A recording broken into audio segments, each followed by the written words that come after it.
meeting, you consent to being filmed. The Planning Committee is not a public meeting, but a meeting to which the public is invited. And all attendees must comply with the ruling of the chair. Members of the public must not interrupt the meeting or cause undue disturbance. To support this, please switch off your mobile phones or select silent mode for the duration of the meeting. Only those who have registered to speak in accordance with the speaking protocol will be invited to address the committee for a maximum of 3 minutes. We do have a slight variation on that today, and that we'll come to that later. This is the first 3 people objecting, the first 3 people supporting, who have registered, along with the town or parish council and ward member. No additional material is to be circulated to members of the committee today. We have 3 applications to determine today. The planning officer will be invited to present the report and recommendations. Next, I will invite members of the public who have registered to speak with the Democratic Services Officer before the deadline to address the committee in the following order: public against, public support, applicant or agent, town or parish council, and ward member. Each has a maximum of 3 minutes.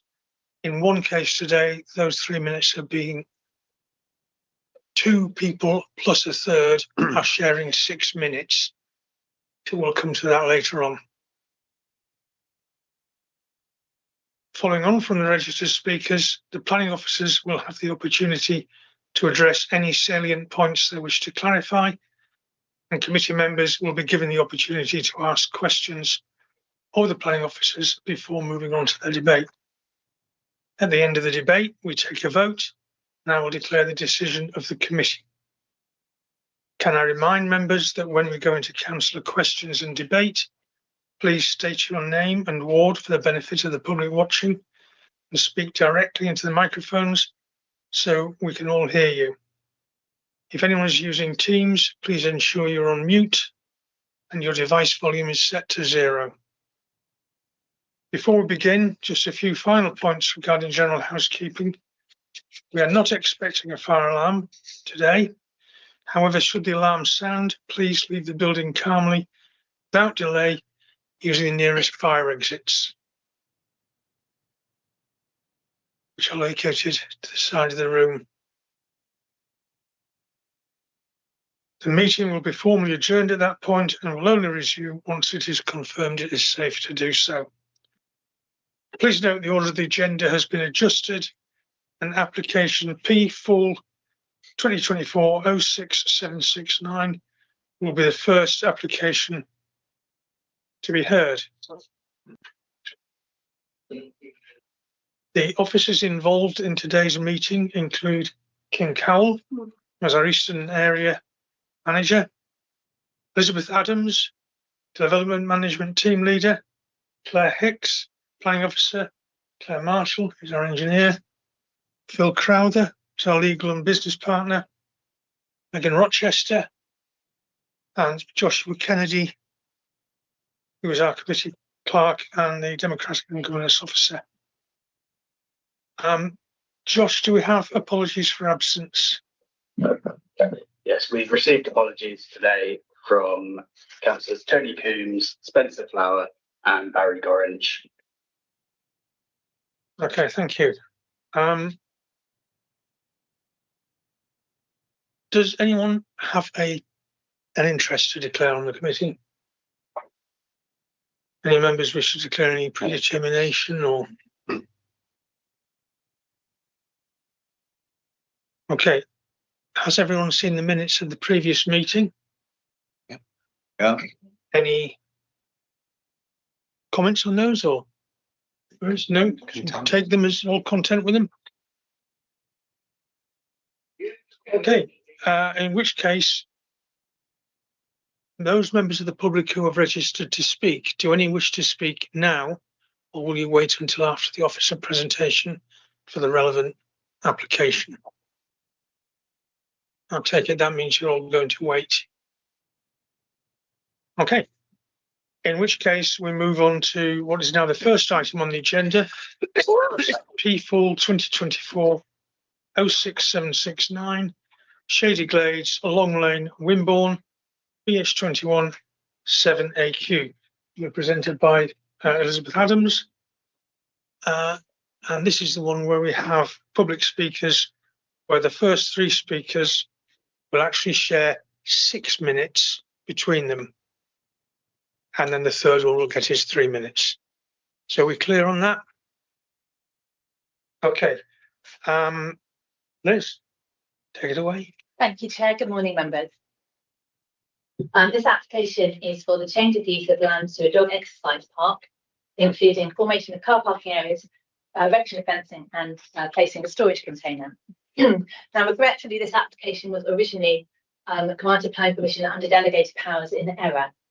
The objection from the former parish, now town council, and ward members was recognised, but the scheme of delegation referral was wrongly relied upon. The Constitution requires that where an application or where triggers are met, then major applications need to come before you as the planning committee. The council accepted this part of the legal claim and the decision was quashed. The claimant had also raised concerns that officers had failed to fully consider the impacts of the development. Following the quashing of the original decision, a further consultation period has taken place and the town council and ward member objections remain. So the application comes before you today. Just added a little summarised application history there to try and assist you with understanding where we've got to. So the application site is to the northeast of the main urban area of Coal Hill. And the proposal is to use the woodland site as 2 dog parks for private hire as set out in the officer report. There is a main gate to the entrance, which is established, and then additional gates to the 2 parks. So one in here and one to the north. I've done so this is the dog park 1, shaded on the plan now. It's about 0.7 hectares. And then the northern, the gates are shown to the access on these northern 2 compartments are only for me. And it is this southern access that will be used by customers. You can see here that the grasscrete has already been laid, and that provides up to 3 parking spaces in the turning area for customers. The operation plan specifies that both parks will be available to hire 50-minute sessions with a 10-minute turnover time. And the southern park is to operate on the half hours between 7:30 in the morning and 7:30 in the evening in daylight hours. There's no lighting proposed or on the site. Be a maximum of 6 people and 6 dogs per session in this park. And then to the... I'm sorry, Mr. Chairman, there's chatter from at the area over there, and because of my hearing, I can't. In the kitchen. We can't hear either. In the kitchen. Right. Okay. Sorry. Okay, yeah, Megan, thank you. Send Megan. Yeah, just wait 2 minutes.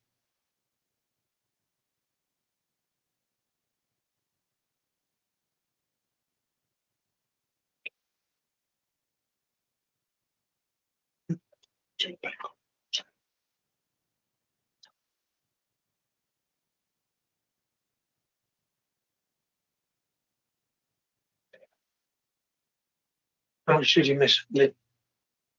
How much have you missed? No, I'm happy that I've got the content. It's just a distraction. Yeah.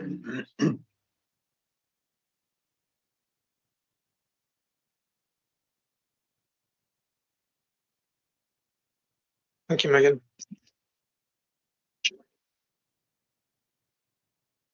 Liz. Thank you. Thank you. So sessions in the northern park are to be available on the hour between 7 a.m. till 8 p.m, helping to spread traffic movements. There's a similar layout with the parking and the access. And this is where the container is proposed in this corner here for the storage of land maintenance equipment. Its position in the site behind trees means that it is well screened. This area of the park is about 1.5 hectares, The operations plan identifies a maximum of 6 people and 6 dogs for or up to 10 dogs with prior approval of management. Customers will sign up to terms and conditions when booking, and the operator will use the contact information provided together with CCTV and feedback received online and via the phone for customers to enforce the rules. So from the highway, the use of the park has limited visual impact. Google Street View confirms that the access gates have been in position since at least May 2016, that's these ones here. One of the proposed conditions would require the first 5 metres from the highway to be hard surface to avoid drawing loose material onto the highway. The access space between the hedges, as you see here, is large enough for a car to stop on the site if they are early for their appointment. The following slides are photos from within the site. We start in the southern park area with this southern boundary here. And as you can see, as part of the ecological management plan, a ditch has been dug along that boundary, which joins with the existing ditch along the west boundary. The western ditch is fenced off, as you can see here, and Dog Park 1 comprises 3 compartments with hedgerows in between, and there are breaks in the hedging facilitating pedestrian access.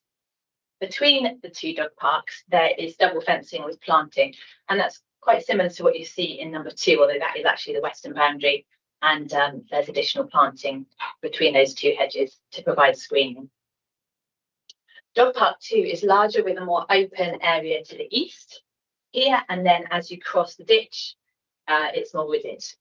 In photos 8 and 9, you can see the boundary with the public right-of-way, and the fencing within the site is in addition to fencing alongside the right-of-way, which is due for repair. In photo 10, you can see an earth bund, which appears to have been created a while back when the previous owner created a pond.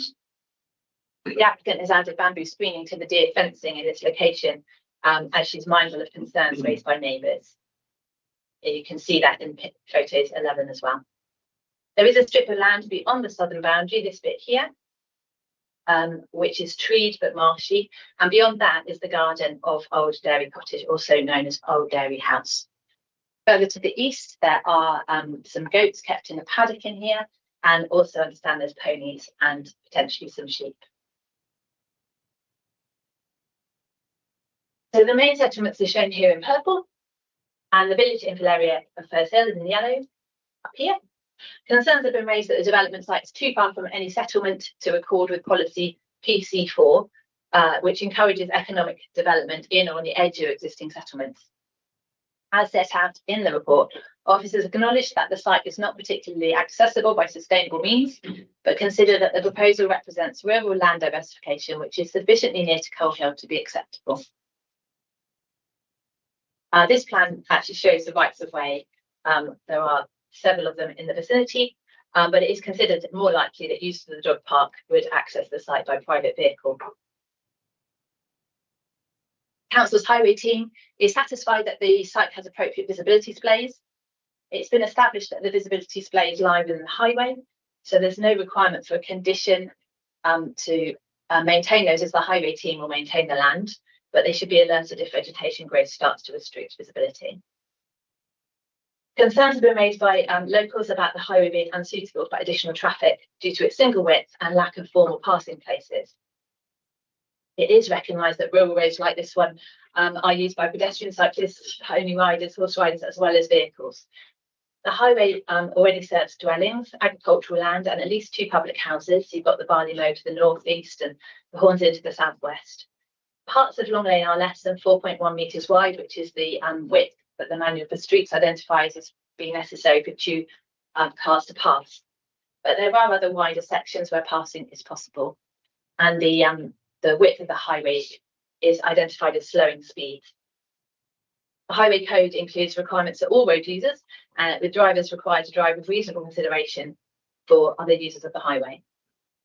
As the dog park has to be pre-booked, associated vehicle movements will be spread across the day, and officers judge that the proposed operation of the dog park, as set out in the operations plan, would not have a significant impact on highway safety or the character of the area from use of the highway. The impact of the application on heritage assets has been considered. The site is north of Burts Hill Merrifield Conservation Area, shown here with that sort of blue stripe. The boundary goes around the 2 listed buildings, which are the closest residential properties to the site. This is number 427 here, and this is Old Dairy House or Old Dairy Cottage. The conservation area designates the group of cob and thatch buildings in this area as being in an intimate landscape with small fields, high hedges and great oaks, accessed by a irregular network of deeply cut lanes, tracks and footpaths that form part of the Kingston Legacy estate. The conservation area appraisal identifies that... So Liz, can we stop that, please?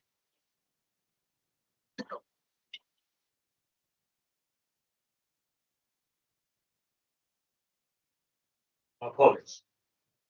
Thank you.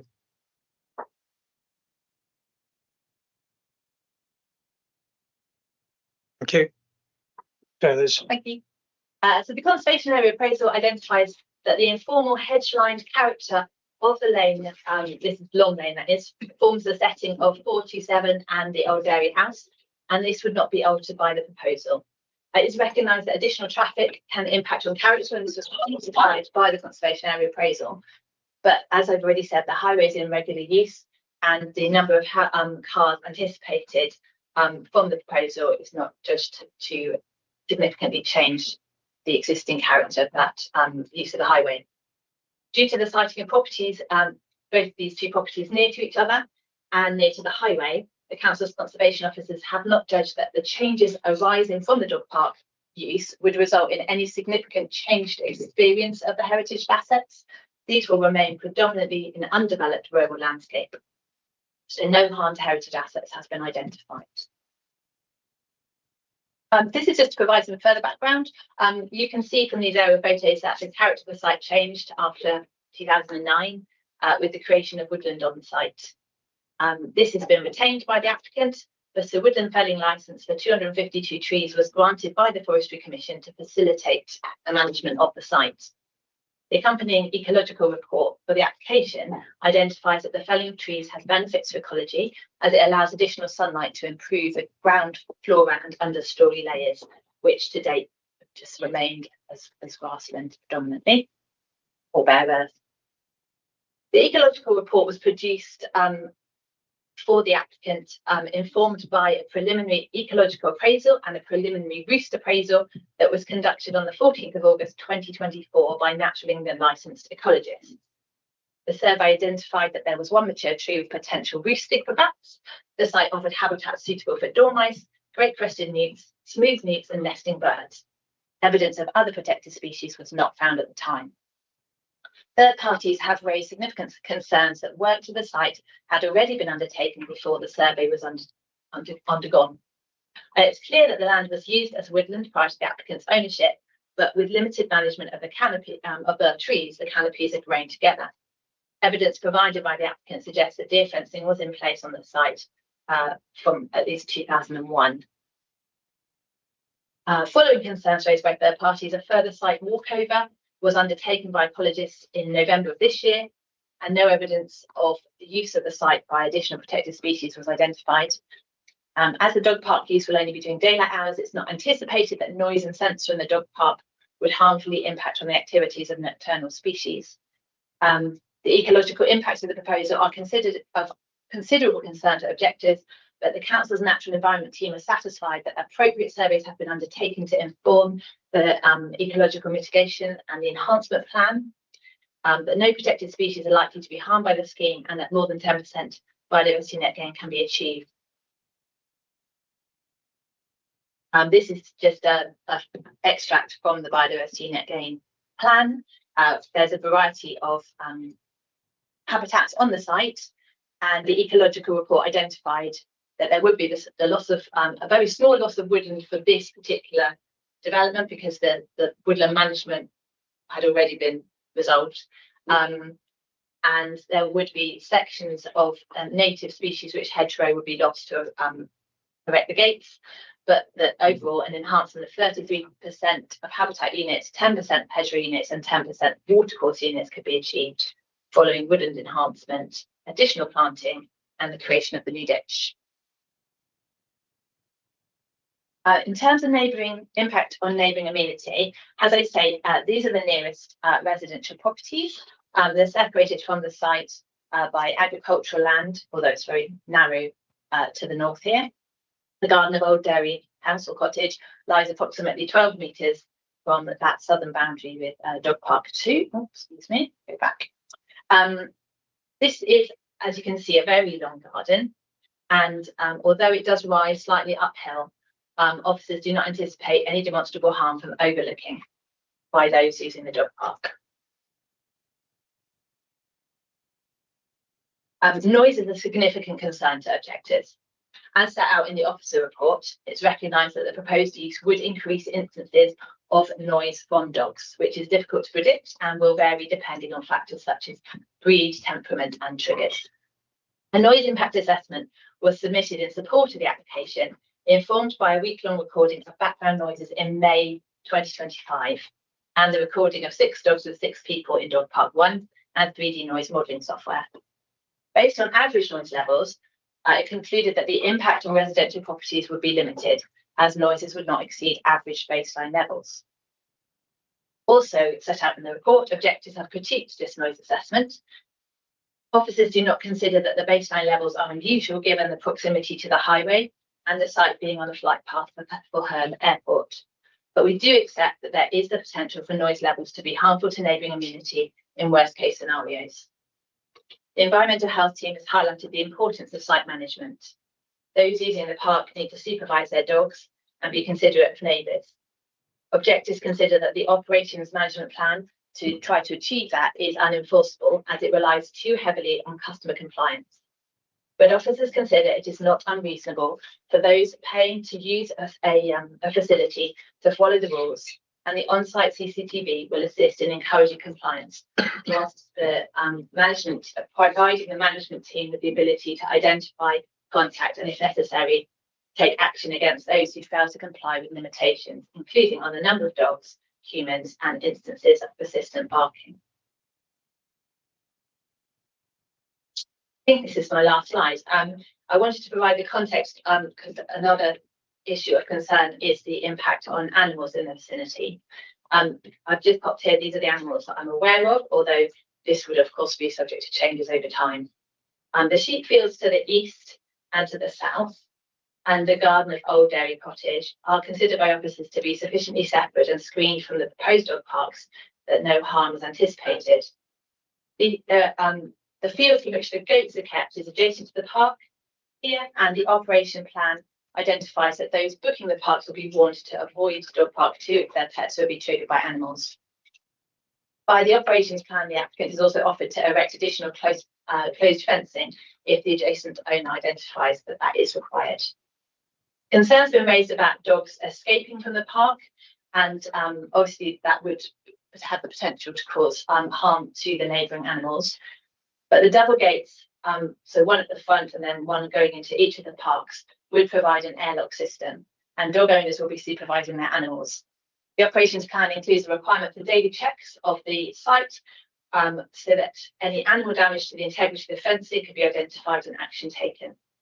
Dogs, again, are to be supervised by their owners, and I don't think anybody would want their dog to escape.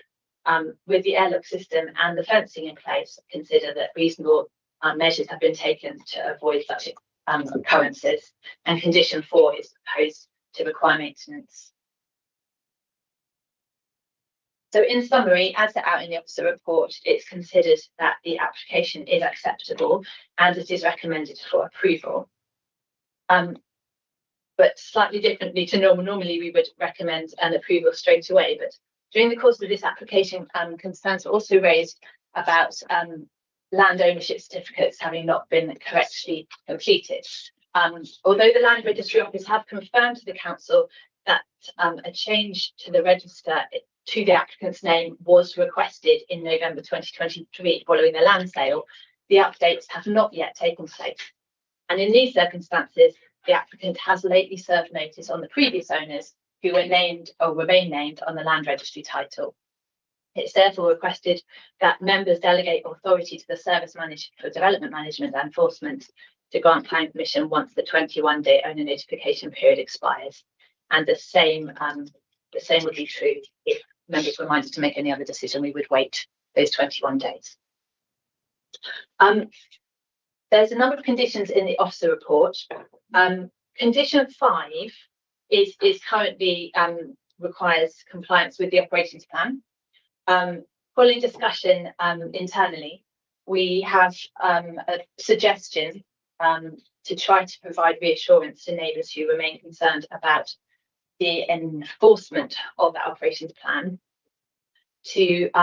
At the moment, the operations plan includes the requirement that the management would respond to complaints and keep a log of complaints and keep a log of users and a log of anyone who has been banned from the site. That as reassurance, it's considered that this could necessarily be asked for, that if a complaint is made, then the council be informed. And if the council considers the complaint requires action, then the operator should submit evidence relating to the complaint and the intended steps that have been or will be taken, including a timetable for completion and a timetable for submission of that evidence to the council. It's a bit wordy and I apologise, but that would then provide the LPA us with understanding of if and when complaints are made and that action is being taken and that action is appropriate. So then these are the other conditions, and I will finish there. Thank you. Thank you, Liz. We now have, excuse me, my voice is a bit strange today, so thank you, Liz. We have public speakers on this. We actually have 4 people wishing to speak against it. The first are Neil Taylor and William Shakespeare, who also have James Blake as a planning agent speaking for them. And Neil and William have 3 minutes each, which is 6 minutes. And they've asked that they only have 1 minute each, and the agent who's speaking on their behalf has the other 4 minutes of their joint 6. And the third speaker is Jeff Chopping. So I think to start with, if Neil Taylor wants to take his minute. Can I actually go first? Sorry, you are? James Blake. Sorry? James. You're James Blake. You want to go first and then leave a minute for each of those? Yeah, that's okay. Okay, thank you. 4 minutes, he'll get 4 minutes, yeah. 30 seconds. So your 4 minutes starts when you start speaking, and Vice Chairman will give you a 30-second heads up. Great, thanks. Time's nearly done. Okay. So over to you. Thank you. Good morning, members. My name is James Blake of Ken Park Planning Consultants, and I'm speaking on behalf of my clients, Dr. Shakespeare and Mr. Taylor, in objection to the application before you for a dog exercise park at Shady Glades. As you'll be aware, there is much local objection to the proposal. At the heart of this application is an unstaffed commercial use proposed in a sensitive rural location, accessed via a narrow single track lane adjacent to residential dwellings, livestock paddocks and wildlife habitat. This is not considered an appropriate form of rural diversification in this location. An updated operations plan has recently been submitted for consideration. However, fundamentally, it is not viable as it still fails to resolve the key planning harms identified and does not make the proposal acceptable in planning terms. The absence of a robust operations plan significantly undermines the confidence that the proposal is capable of operating without unacceptable impacts on amenity and safety. In reality, it is simply a wish list which relies almost entirely on voluntary customer behaviour.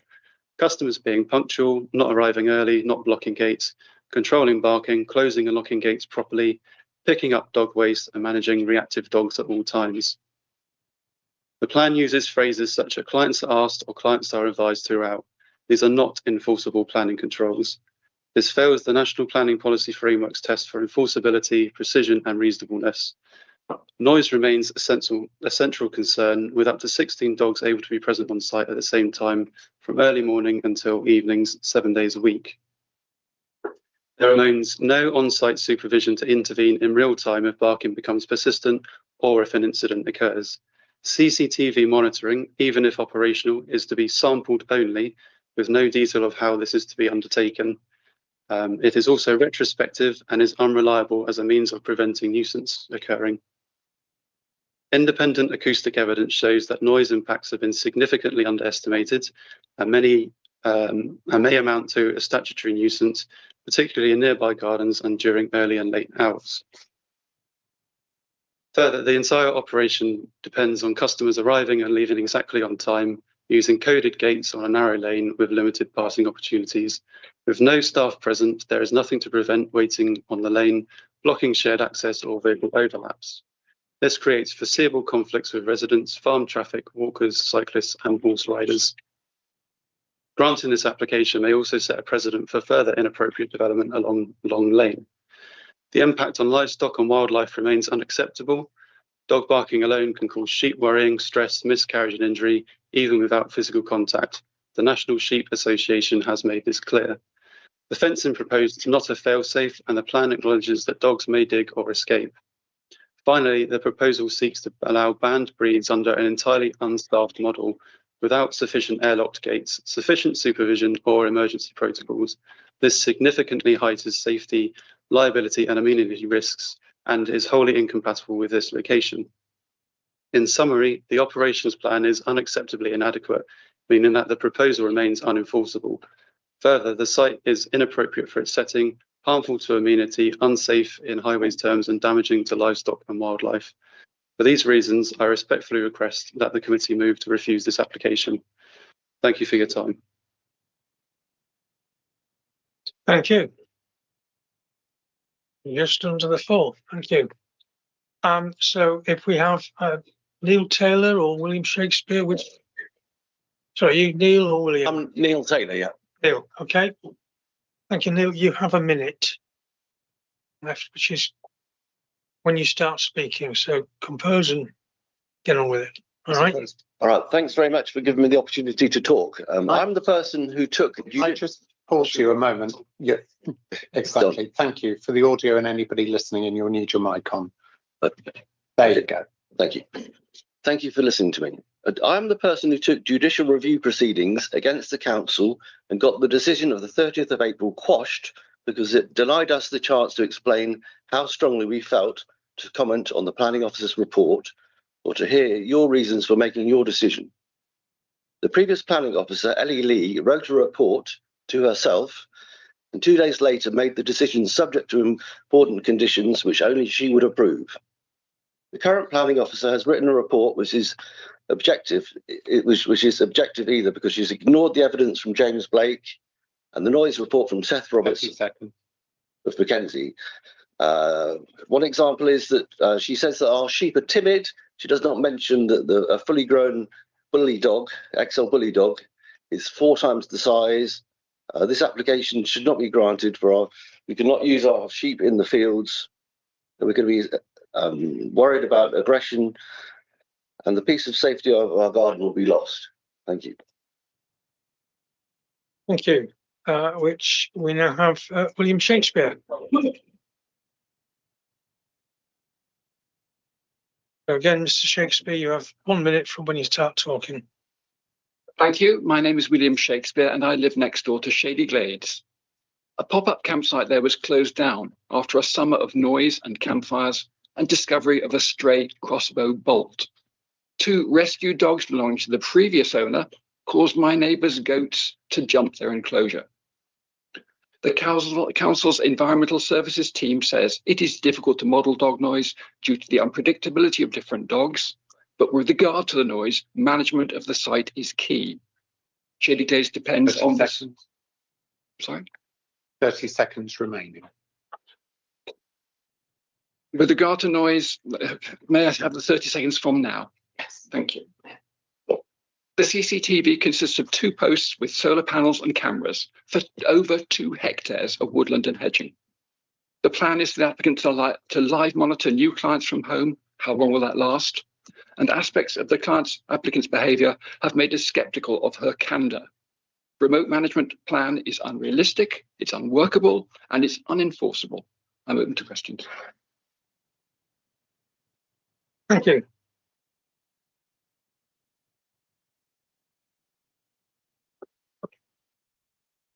Thank you. We have Jeff Chopping, who's next. Jeff, you have 3 minutes. And when you start speaking, if you turn the mic on, thank you. Away you go. Thank you, councillors. I'm Jeff Chopping and I'm a member of Holt Parish Council, which objected to this application, but I'm expressing some additional objections of my own. To the question, has there been any loss or degradation of on-site habitats resulting from activities carried out before the date the on-site pre-development biodiversity value was calculated, on or after the 30th of January 2020? The answer was no. The survey for the calculation was carried out on the 14th of August 2024. The applicant sent an email dated the 10th of January to the chair of Holt Parish Council. When we purchased Shady Glades, the woods hadn't been managed for over a decade and it was impossible to walk around them. From the many photographs, some taken on the 14th of August 2024, contained both the ecological assessment and the documentation on Shady Glades, the application site was certainly not impossible to walk around and new fencing had been installed. Therefore, considerable change to the on-site habitat has occurred as the site did not look like that and hadn't been a site that hadn't been managed for over a decade. Therefore, it is reasonable to assume that the change of on-site has occurred after the purchase and after the reference dates to the 30th of January.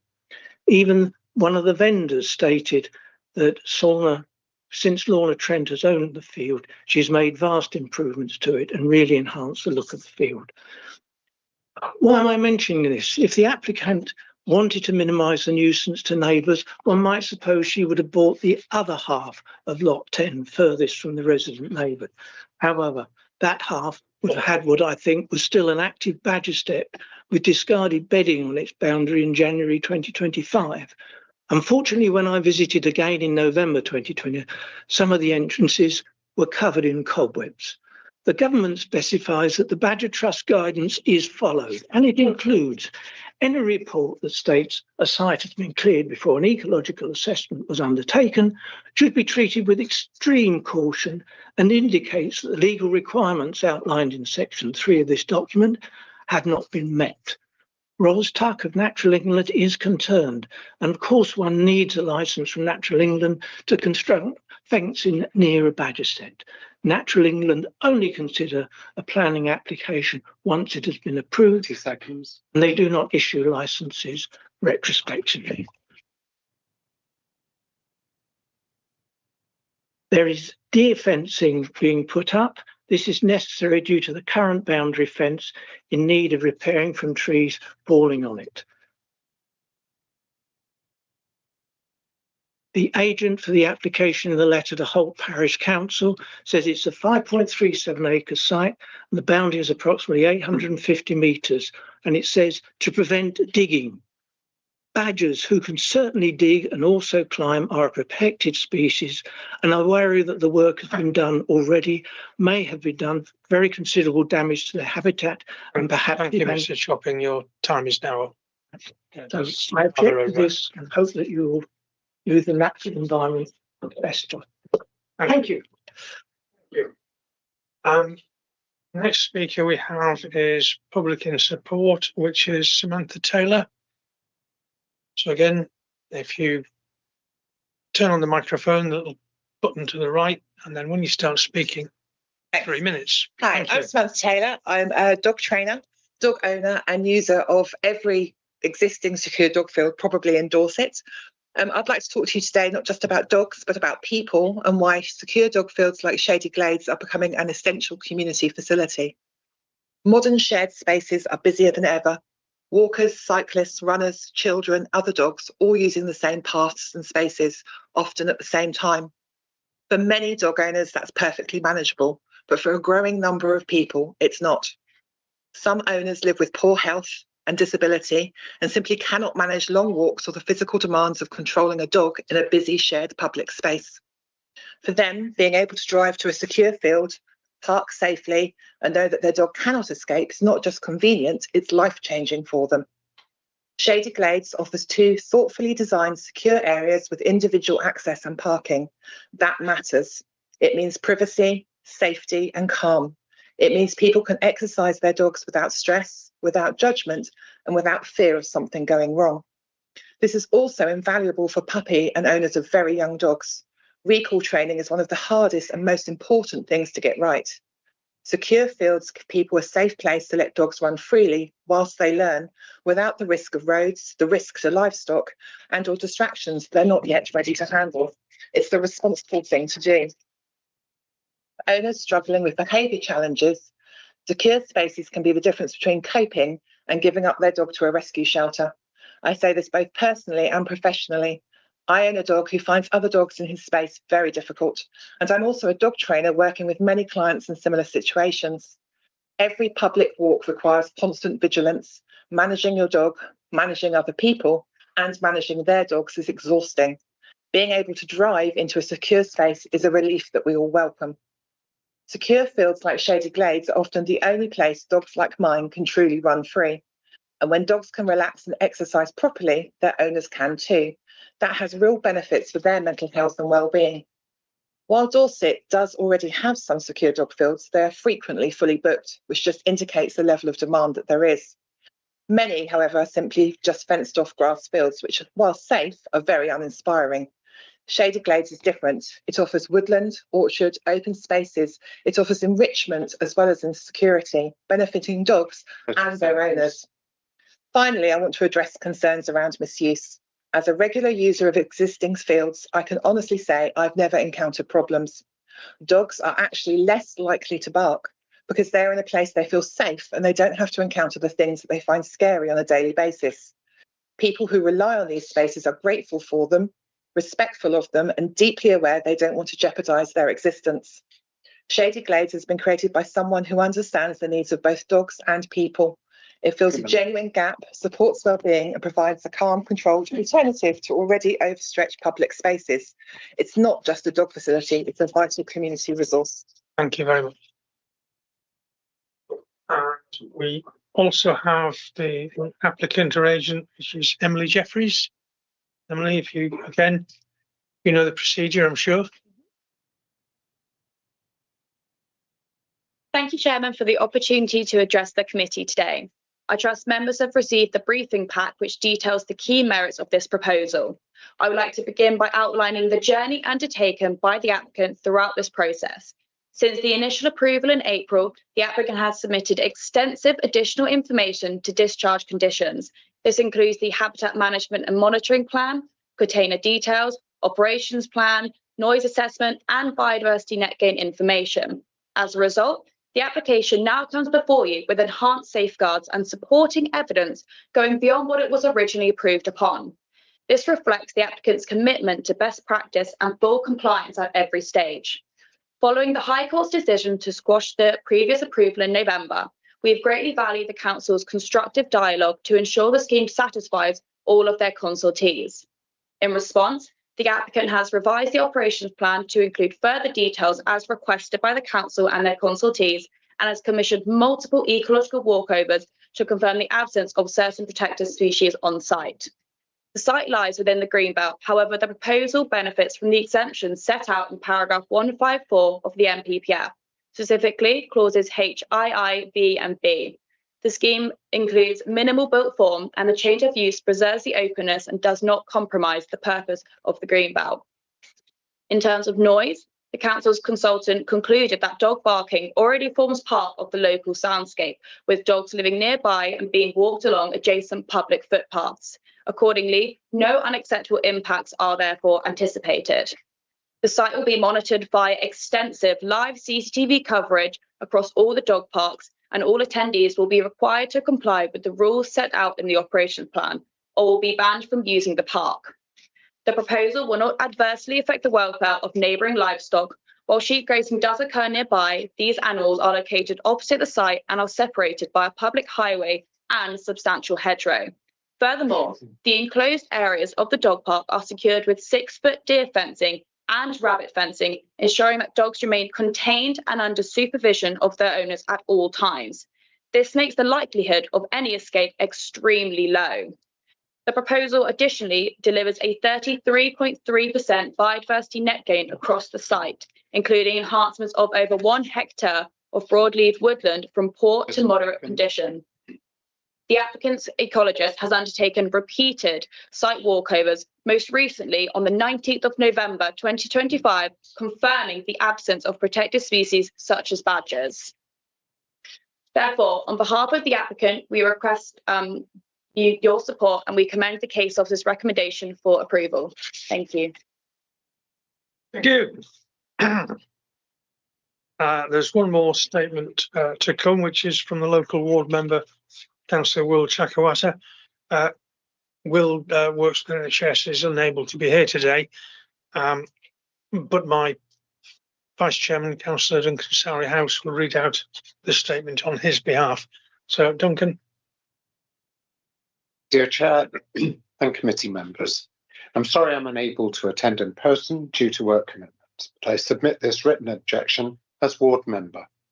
I ask the committee to carefully weigh whether the officer's reliance on conditions genuinely overcomes the clear and continuing harms identified. First, highway safety on Long Lane remains fundamentally unsuitable for this use. Whilst the Highway Authority raises no objection, that advice is based on technical visibility standards rather than lived reality. Long Lane is a narrow rural lane with no pavements, no formal passing places, and regularly used by walkers, cyclists, horse riders, and agricultural vehicles. This proposal introduces regular timed vehicle movements throughout the day with unavoidable arrival overlap, reversing, and verge damage. Reliance on booking systems and assumed user behaviour does not remove the inherent conflict possibly policy KS11 and MPPF paragraph 116 require that development must not result in unsafe conditions, not merely that impacts are judged unlikely. Second, the impact on residential amenity has not been robustly resolved. The officer acknowledges that dog barking is unpredictable and that there are no recognised standards for assessing it. Environmental protection explicitly raised concerns about the unenforceability of noise controls in an unmanned facility. Management relies on retrospective CCTV review and voluntary compliance rather than real-time control. This places the burden of harm on neighbours first, enforcement later. That approach conflicts with policy HE2 and DES2, which require harm to be prevented, not merely managed after it occurs. Third, the rural character and tranquility of the area would be eroded, despite references to grasscrete and screening. This is clear intensification of activity in open countryside and the greenbelt. Fencing, parking areas, a storage container, CCTV poles, and repeated vehicle movements collectively urbanise the site. The MPPF requires development to safeguard the countryside from encroachment. In this case, the cumulative effect has been downplayed by assessing each element in isolation. Thank you. Right. So, opportunity now to throw it open for questions to councillors. Just before we start, Councillor Hobbs-Chell, you're aware that you won't be able to vote on this, having missed the start of the presentation. Okay. Anyone wish to speak? Councillors? Councillor Hazard. Good morning, Chairman and everyone. My name is Beryl Hazard and I'm the councillor for Wareham. I've got lots of questions actually.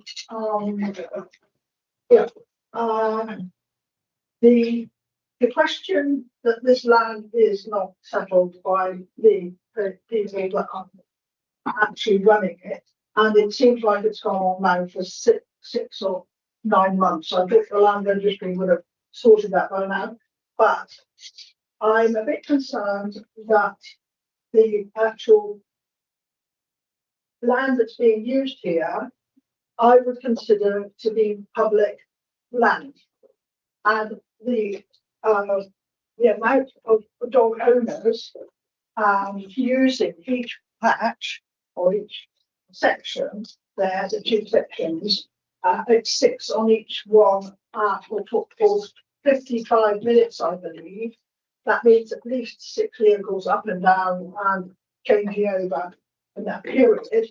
And also it means that if you've got an XL bully in the field with 5 other not so aggressive dogs, how is the owner and the dogs going to interact? These are dogs that are now actually banned. I know the people that still own them have to have an exemption certificate in a public place. So, and if it's in a public place, it's deemed that they have to have a muzzle and a lead on. So I would like to know exactly how that has been dealt with, because no mention of that has been put in the report. And also I'm very concerned that there is no management on site, and that I would cause me a big concern. And the fact that you've got the public right of way right along the site by it, and being a walker and a rambler, I noticed that the ramblers had said they would like some fences to make sure they're secure. And actually, I thought somewhere I'd read, or I'd asked one of the planners previous today, that I thought there was a double fence, not just a deer fence, but a double fence around the whole site. It looks, from what your pictures have shown me on there, and I haven't had a chance myself to go to the site. It's only about 1 mile and 1.1 miles away from here, actually. But having had a knee replacement recently, I've been very able to do that. So the thing is, I do think that I'm very concerned that any dogs that will be on the site there, and it's only CCTV by solar energy, which is not that reliable, and not that many actual CCTV cameras on such a big site. I used to have a half an acre of land with my house, and if you've got 2.5 acres, or is it bigger than that? I'm not sure whether it's not hectares, but that means that you need a whole lot more than that to actually watch every corner of the space. And I'm very concerned about that as well. So in such a wooded area in a remote space with a narrow road to it, can I just mention, having looked on the website of how many dog handling sites there are in the area within 20 about 20 I suppose diamonds or whatever, that there is about 6 to 8 other dog walking areas. And I would like to see as well, I'm just giving you address, that the best practice, what most of the others are, they are manned, they have got limited times, whereas the time that this is open is from 7 till 9 at night, but I know it's shorter in the winter. But most of the others close at 4 or 5 o'clock, and on Sundays they even less. So I don't think this is keeping up with or doing best practices. One of the ladies over there mentioned. So I would like all those things answered, and I would like to have that. And in reserve, I've got a couple of others. Thank you. Thank you. I'm not sure what all of those questions were, but I'm sure Liz has got most of them down. Can I, if you want to respond to that, but if you also, if there's anything about from the public statements as well that you wish to respond to. Thank you. Thank you. In response to Councillor Rezard's thoughts there, just to confirm, I'm sorry if it wasn't clear. So the 2 dog parks will operate as 2 private areas that are for hire. So if I'm a dog owner, then I will hire one of those areas for the 50 minutes of the hour. And I would potentially be able to invite my friend to come with me, and we could go to the dog park together, and I might have 3 dogs, they might have 3 dogs, and we could walk them together. Or it might just be me and my dog. So it will really depend on the person who hires that part of the park for that 50 minutes, whether they have 1 dog or 6 dogs, and whether they take members of their family with them or friends. But it's not a public area in the way that you would normally have a park where anybody could rock up and use it. So in terms of the banned dogs, the operator has identified banned dogs as an issue that they are aware of and mindful of, which is helpful because I know some other dog parks haven't mentioned it. That because it would be a private space, I don't think there are many banned dogs apart from XL bullies, because that's quite a recent ban, isn't it? So people still have XL bullies. So if somebody wanted to take an XL bully on the site, there are the operations plan identifies that they would need to declare that they were taking the dog, and they would need to demonstrate they had the appropriate, that they were meeting the requirements of insurance, those kind of things. And there's a requirement for one-on-one handling of such a dog. So if I was going to go on site with my 5 dogs and bring my friend who has got an XL bully, then it's a one-on-one for them. Whereas I might be able to have more than, I don't need to be one-on-one with other dogs that are not banned. And then the intention, I understand, of the applicant is that they would use the CCTV cameras to check the arrival, because the CCTV, there are only 2 cameras at the moment. They're focused on the arrival area where you would park your car and get your dog out of the car, so they can check the who's arrived. In terms of those CCTV cameras, I'm told that they are not only solar but also battery, so they would have that backup, which would make them more reliable than they might otherwise be if they were just solar. And they are visual and audio, so they would. I did question how how they would know which park the noise was coming from, and they said that at this stage, with only 2, they would need to talk to both the users at the park at the point at which it's clear that there's an audio issue, and there is an intention to invest further, but that hasn't been possible to date. You're correct that there's no management on the site. I understand that other parks operate in a similar manner. And then the public right of way. So I think I've got the plan up. So this is the public right of way runs along this boundary, and it has fencing which still needs some repair, and that is part of a condition that should be repaired prior to use. And then there's another set of fencing within the site, so there's vegetation in between with 2 sets of fencing. And that is also the case along this western boundary here too. And then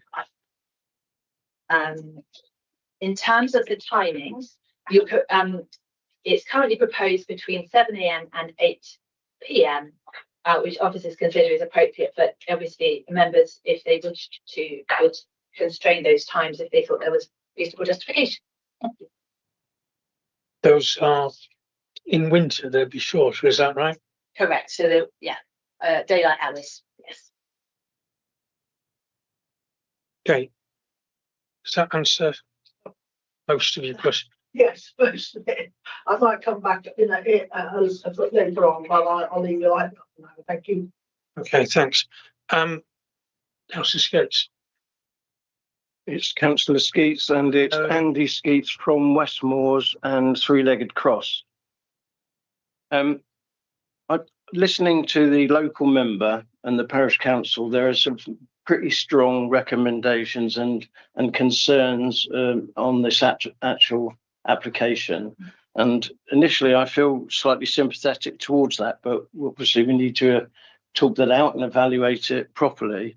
So I've got a number of questions relating to this application. The first one is I'm unclear as to how many vehicles would be accessing that site if it was fully booked, and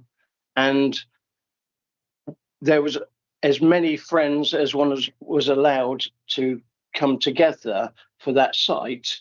That could be a considerable number of vehicle movements, and more, I think, than as I read from the officer report that I first anticipated. So the concern on the highway and the size of the highway, you've already mentioned that it falls within the 4.1 metre acceptance level, but the actual track leading to it and the access on that road is clearly not capable of carrying too many vehicles. So my first question lies on the number of vehicles, how many people, what control there is, but I'll come to that in a second because I've got other questions.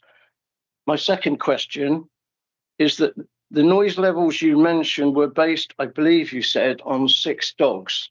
So again, not knowing what the total capacity is when people bring their friends and the number of dogs that actually come, I'm concerned that if we have a noise level which at some point will exceed the limits, I think was said, did I hear that wrong, or does it comply fully and there are no considerations on noise? Because at the moment, my feeling is that there is potential for quite a lot of noise, actually, if you're having a dog party with quite a few people.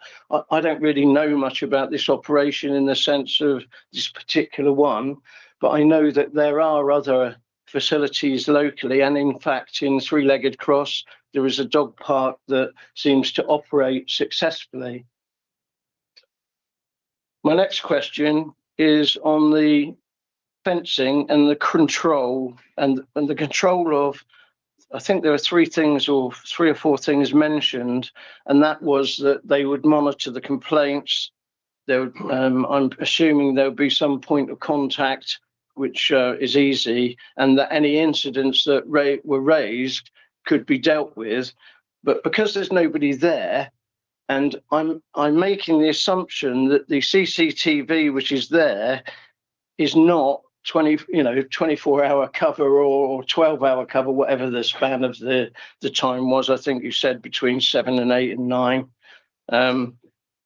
So effectively, how do they manage that if this isn't managed fully, or there isn't somebody on site? How do you control that? What triggers the control other than a complaint and somebody being maybe available or not available to take that complaint on board? So I'm concerned. It really does concern me that contact system could be effective in the way that it suggested. I'm concerned. I'd love some reassurance on how we think that's going to work. And the fourth thing is the impact on the wildlife. If many of us know that area, we know there are quite a number of badger sets and lots of different animals that should be protected, which it seems in this case, the fencing's gone up. So therefore, even if there was a badger trek, an existing badger trek that people got into their gardens, once the fencing goes up, then that curtails that. So we wouldn't see the evidence of the badgers, would we? So I'm concerned that the fencing has gone up in such a way that it's not been monitored. So we effectively have allowed something within a protected area of land on animals that should be protected, which are no longer able to roam as they would have done. And that we've allowed that to happen, probably because at the time it was not under our control. But what have we done to evaluate the impact of what's been done already on the fencing? And are there any changes further to the fencing that we don't know about? Sorry. That's okay. So I think I've got the list. Firstly, in terms of the number of vehicles, the operations plan identifies a maximum of 3 vehicles per booking. Objectives have raised about how that would be monitored, but again, the CCTV cameras are on the parking areas, and the use of the track would be for stopping over, waiting for the previous users to vacate if necessary. If people are parking on the track, then I envisage that could be enforced against, because it will become obvious. In terms of noise levels, so yeah, the noise assessment that was provided to support the application was on the basis of the 6 dogs. That's the maximum allowed in dog park 1, which is the area shown on there. So can we say categorically that there will be no noise issues? No, we can't, because, like we say, dogs are unpredictable, and could there potentially be harm? Yes, in a worst case scenario. If there was a statutory nuisance, can we take action? Yes, as a council we can. But the intention through the operations plan and the way that the operator is intending to operate the site is to avoid that happening, and to do so through, as I say, some monitoring using the CCTV, and through users of the site giving feedback, and through the feedback form. So I appreciate concern about sort of the retrospective nature of that, understand concerns about that. The applicants have set out in their operations plan that where there are new clients, then the sample of footage will be checked in real time to check compliance. And if issues arise, then they would contact those clients. They will have their contact details, because one of the requirements is that the person who is attending the site, those details are provided to the operator. If obviously they ring and nobody answers, then they're going to have to visit the site. They explain in the operations plan that a person will be available to do that and to check the CCTV. And they talk about footage being kept for 10 days in case there are complaints, and feedback on the website being kept for a year, and there are various ways to respond if clients are found to be breaking rules, depending on what they're breaking. Mention was made of the 3-legged cross dog park. I'm afraid I can't comment on that dog park because it doesn't have planning permission yet. It's currently under consideration. In terms of wildlife, and Mr. Chopin mentioned this earlier. So I just go back to the slide. This one. So these are pictures that accompany the original ecological report, and I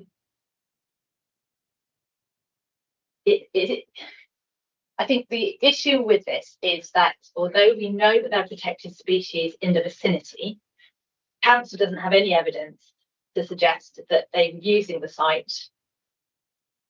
We don't know. Were they ever using the site? Maybe. You think because we don't have evidence, and because the ecological appraisal that was done by licensed officers, ecologists rather, found no evidence of them, as in of protected species, apart from the bats and the likelihood of some other species.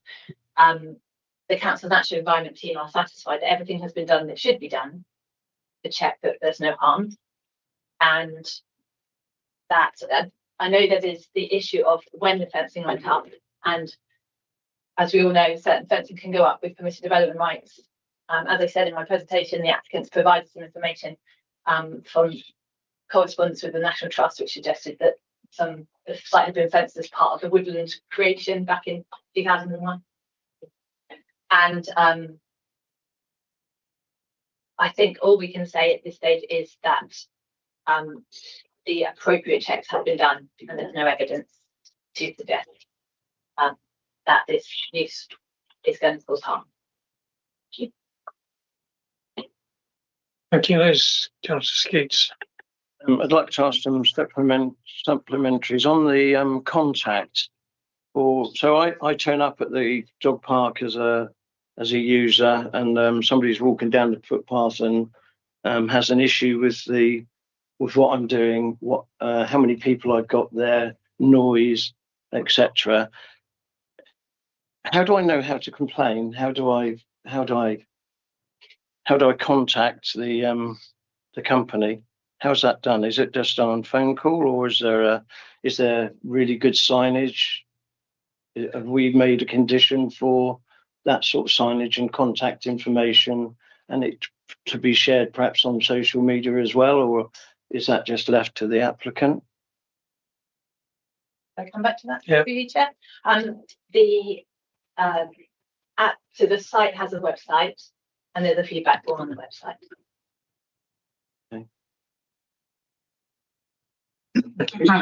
Sounds your question. It answers that one, Mr. Chairman, but it doesn't answer all my questions. Okay, I've got a couple of other people waiting to ask, but Can I continue? continue for the moment. Yes. Thank you. It's all relative to the questions that I've actually asked. So, on the impact of wildlife, then badger sets are protected, aren't they? So, if I've got a badger set that visits my garden, I'm not really allowed to do anything about it. I can't put fencing up. I can't prevent it doing that because they're a protected species. And I think in some respects the horse is already bolted from this particular site because the fencing has gone up. And if we know that there are badger sets in the area, we all know living in this area that badgers don't go in one direction, they go in several, and it depends on food and all sorts of different aspects of ecology as to what happens. So I'm a bit concerned that we've already inadvertently allowed that to happen, but we have had an impact on this particular site. And I'm concerned that the impact that will continue on this site is a concern to me. And I'm still concerned on the highways issue. Okay. All right, thanks, Councillor Skeets. Didn't actually see a question in there, but okay. Next, I've got Councillor Brenton. Sorry, Councillor Brenton. Thank you, Chair. You got it right for change. Councillor Brenton, Litchfield and Upton. Couple of questions, and I'll get observation later on. This application is challenged because we originally it was going to be delegated because of the size of it. Is that the issue? So if this had been a much smaller site, it would have been delegated and gone ahead, and it couldn't have been challenged. Yes. So it's a pity that it's nice and large and comfortable. So that's a question. Sorry, just wanted that clarification. Right. And One moment, sorry, Phil, do you want to say something? Yes, please, Chair. Thanks, Chair. It's slightly more nuanced than that, but I guess being a lawyer, that's my job. It's a major application, so it shouldn't have been delegated. It should have automatically come to the committee. If it was a smaller site, so a non-major, it would have required the case officer to consult the chair and the vice chair if there was an objection from the parish or a local ward member. And if the chair or vice chair decided it should come to committee, then it should have come to committee. So we can't say, irrespective of size, would it have been a delegated decision or would it have come to committee? We don't know because we haven't gone through that consultation. Thank you. Thank you, Phil. Mr. Crowther, I should say. Councillor Brenton. Thank you for that clarification, because I was just wondering.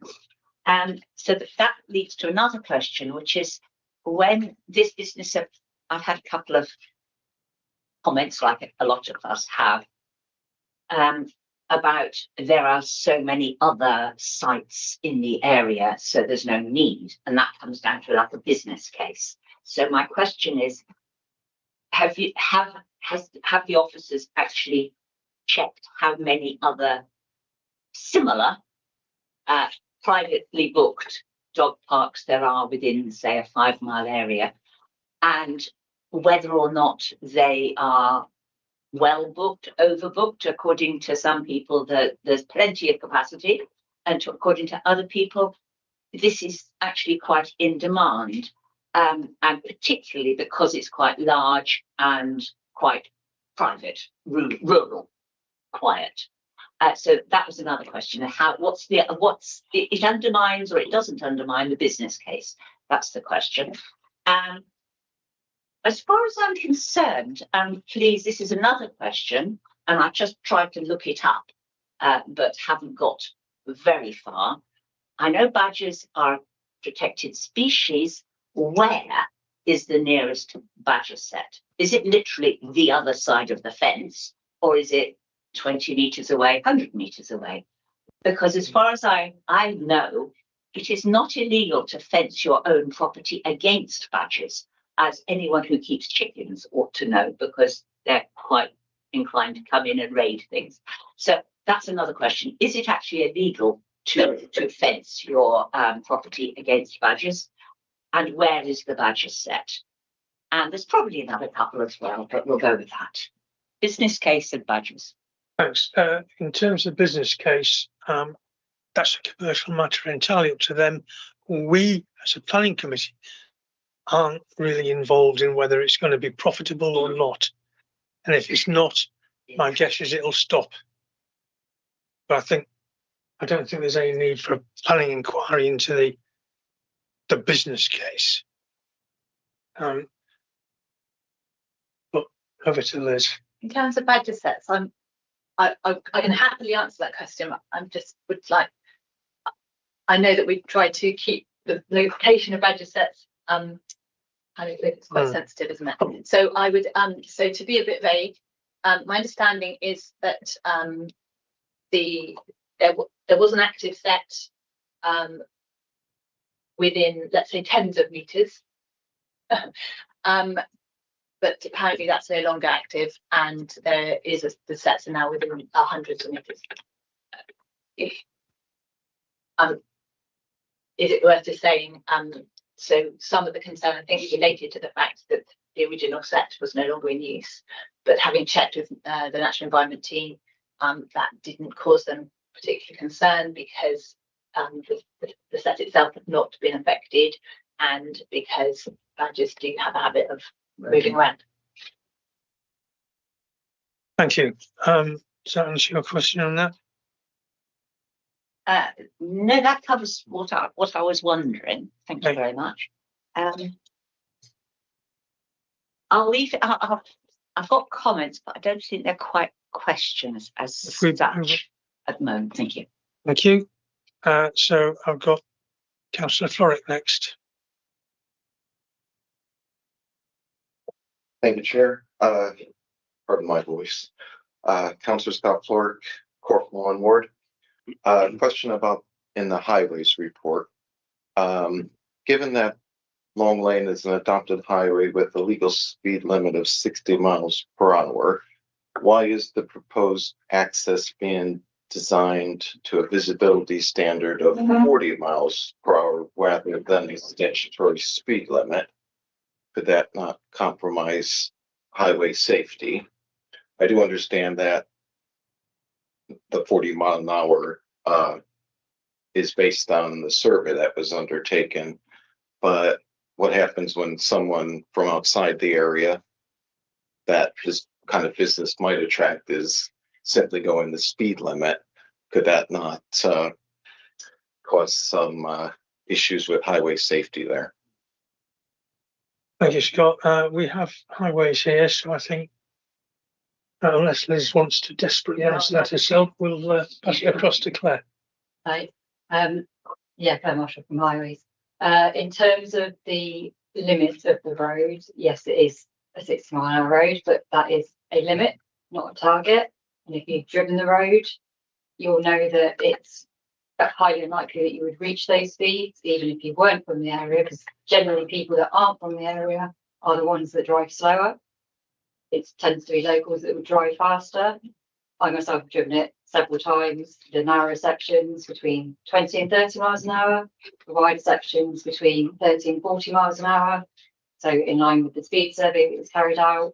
So in my eyes, I'm satisfied that the evidence that's been put forward, that the visibility displays for the 40 mile per hour are appropriate.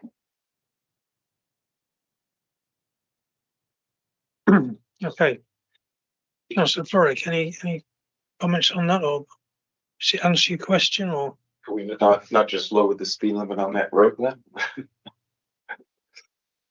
That would be for outside of the planning committee and down to the town and parish council to put that request forward. Thank you. Okay. I've now got Councillor Sari House. Thank you, Chair. Councillor Sari House and Corfman Board, I think we all have the same plague at the moment, so please forgive my voice as well. So I've got some actual questions. Am I right in assuming that the noise assessment that was done from Area 1 with a maximum of 6 dogs was taken because that's closest to the noise receptors, and the second area is most distant from them? Yes. Through you, Chair. Yes, so you'll see on here that the background noise was taken here because it's relatively close to the nearest receptor, which is 427. It is appreciated that the garden of Old Dairy Cottage obviously extends a lot closer to Dog Park 2 than the residential property at 427, but it's standard practice to undertake the noise assessment at the closest residential property. Thank you. The second point also relates to noise, and it was mentioned in a representation about a statutory noise complaint, and obviously that's a very technical and complex process to go through to prove a statutory noise complaint. We've also heard that there are many of these sites across Dorset. Has the authority received and upheld any statutory noise notices against any existing dog parks in Dorset?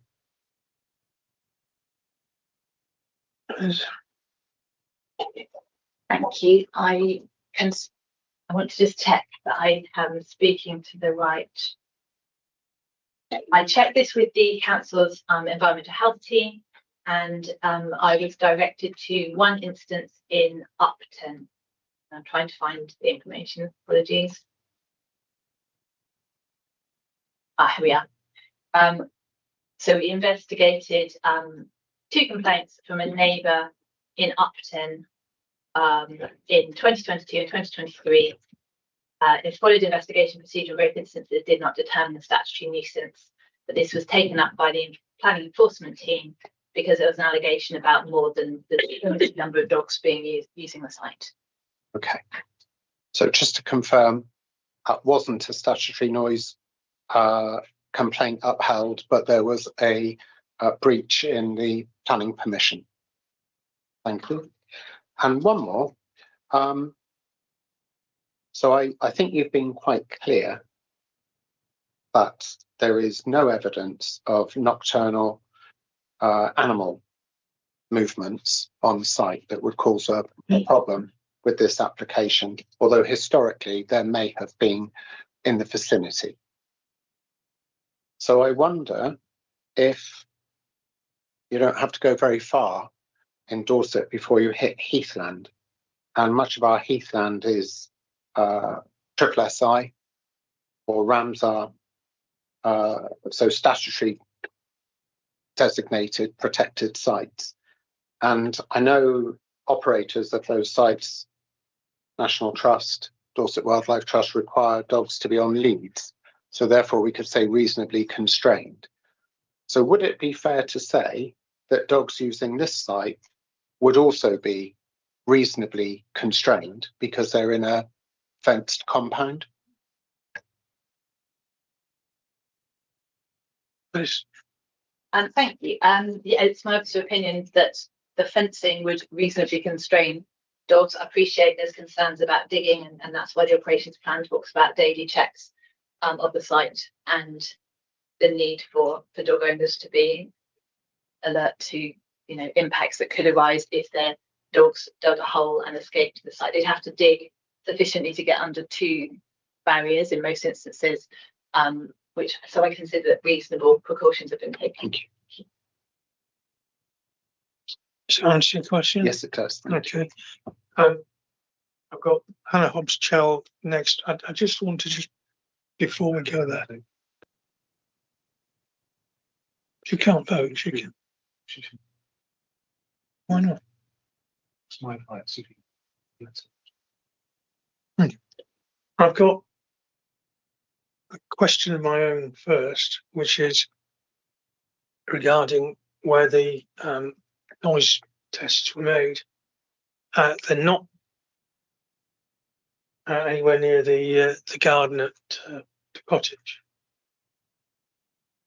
but people surely have a right to quiet enjoyment of their gardens. Some are sitting outside in the garden. Is it not reasonable to take a noise check outside in their garden rather than just near a house? I think concerns have been raised about the fact that the garden is closer, and I appreciate the desire to be able to enjoy one's own private property. The question then it becomes: is the harm going to be demonstrably prevent them from being able to enjoy their property? And my officer level opinion is that, based on the intentions and the operations plan, and the ability to receive and respond to complaints to resolve issues, that wouldn't be a reason for refusal from my perspective. Okay. Next on the list to ask a question is Hannah Hobbs-Chell, but Hannah, you're because you missed the presentation, you're not going to be able to vote on this. If there is a question that you wish to ask that would enlighten other members, then I think you can ask your question, but if you can keep it brief, if you can make it so that it's something that other members may benefit from. Thank you. Thank you, Chair. Hannah Hobbs-Chell, Threadneedle South Ward. My concern question is around the proximity of the sheep and them being able to operate their farm with their sheep appropriately according to what they've done already. Has any assessment been made? I can see that the dog park 2 in particular has sheep within sight, which scientifically there is evidence that even sheep within sight causes significant distress to both sheep and lambing and reproductive abilities. Okay. Has that assessment been made? Right. I think that's a question that members generally might be interested in.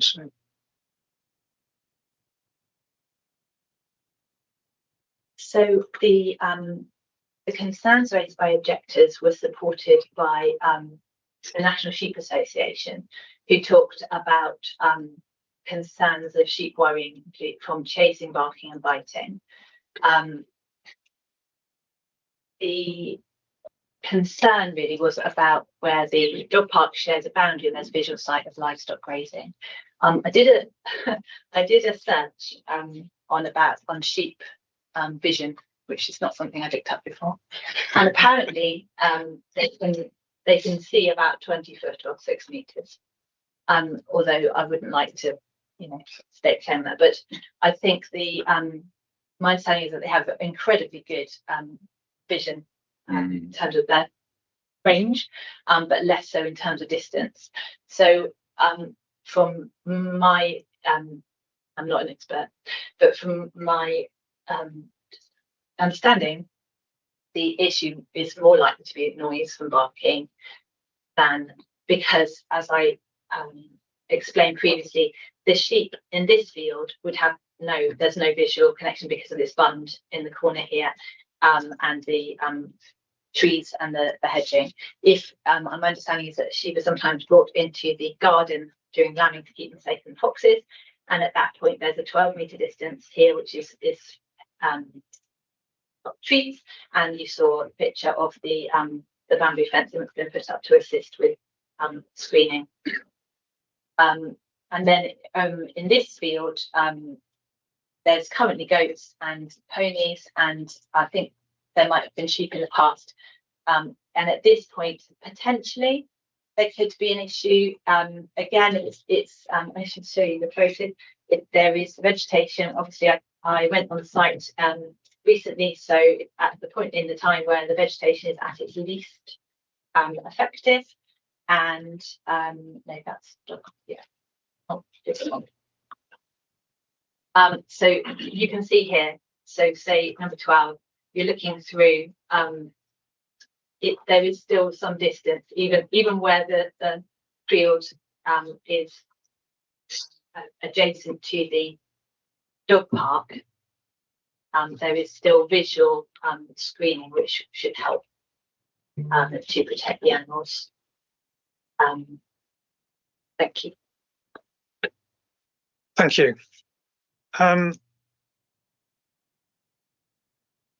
Got David Morgan, then Beryl Hazard. Councillor Morgan, and then Councillor Hazard. I think that was the right sequence. Yes, Councillor David Morgan, who represents Wimborne. Just to clear up confusion in my mind, which isn't too difficult, presumably when the applicant thought they'd already got permission, was any activity taken place? I've got a feeling that some work had been done towards a car park. Is the green container stuck there? In other words, has work commenced on this site, which obviously is now stopped because we're all here discussing it? Yes. Through you, Chair. Yes, so work commenced on the site before the decision was quashed. Some works were carried on in terms of the biodiversity plan, and it has in effect become a retrospective application because works have commenced, which is why the recommendation doesn't include a commencement condition. Does that answer you? Yes, thank you. Councillor Hazard. Thank you, Chairman. Councillor Beryl Hazard from Wareham. I'd like to follow on from what Councillor Morgan was saying, that I understand from the neighbours that actually activity and booking for the site is actually online, and you can actually book and go there now. So regardless of whether they've got planning permission or not, that actually has been added, active as a site for dogs, already. So I would say that when it was frozen as a,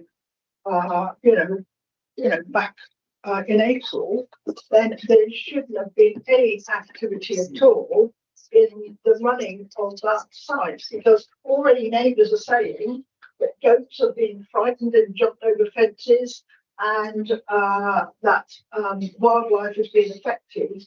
So if the neighbours are saying that, then I presume that there is already dogs running in the park. Is that true or not? I would like to know. And well, for the included with everyone. And so it looks like the dogs are disturbing wild animals. Right. It's likely to be. So actually, also, I'd like to know whether the operation which is being done at a distance, how far at a distance? I mean, is it just down the road that they've got their office, or is it in Southampton or something far away? Because I notice also that a lot of people who are supporting this actually live, in Hampshire. They don't live in Dorset at all. And so where is the operations going from? So that if there is a contretemps or something happening on the site, how quickly could they come and sort it out? Because in the best will in the world, if you leave things to operations where there is no management or no control, I'm afraid it's going to break down somewhere. And I would not like to think that anyone actually gets hurt or any other animals get hurt in the operation. So this control of the situation is unmanageable, I would say, and it needs more enforcement. Thank you. Thank you. Liz. Thank you. So my understanding is that the dog park has not been recently used, and but unfortunately the council website is blocked. I can't put through the council. So when I think it was Dr. Shakespeare mentioned the 2 rescue dogs causing the goats to jump the fence, I understand that that was mentioned by him as being prior to this. So just to clarify that, thank you. So so then the question about where the operations takes place from, my understanding is that the CCTV can be remotely checked, so it could be from all over the place. I don't have the details of a particular location where somebody would be sat watching it. Supplementary, please, Chair. I mean, sit watching it from where? Half an hour away? 2 hours away? 10, just down the road, 5 minutes? I mean, if somebody's sitting watching it, why is there somebody on site watching it? I would say if it's taking up some of the management time, it seems ludicrous to me that they aren't on site. And I'd already asked you prior to this meeting a week ago quite a lot of questions that you didn't say. Well, I've answered them all, but I said if it's manned and there's people on site, or even if people are using the site, there is no facilities whatsoever. There's no running water, there's no toilets, and that sort of thing. And a lot of the other sites do have that sort of facility where people can get refreshments or they can get a drink. So I presume there is water there for the animals, but I don't know that there is drinking water on tap for other things or actual facilities. And I notice it's a greenfield site, greenbelt, and the change of use is all very well, but how it was going to affect the area with the locals, because they are living in a nice rural area, and already I noticed in the objections that say we're going to move. This is absolutely disruptive for them. So I think that it's very important that we get this right, and we do actually really, really challenge what is going on here. Thank you. I think we understand the question and exactly where you're coming from. Thank you, Beryl. Liz. So just to confirm, yes, the operations plan explains there's no water on the site, no toilets, and people will be told that when they book, so they will know that they can't. If obviously if the refreshments were being provided, you want a toilet, wouldn't you? But if you know you're going to a site with no facilities for 50 minutes, then that's your choice as the customer. In terms of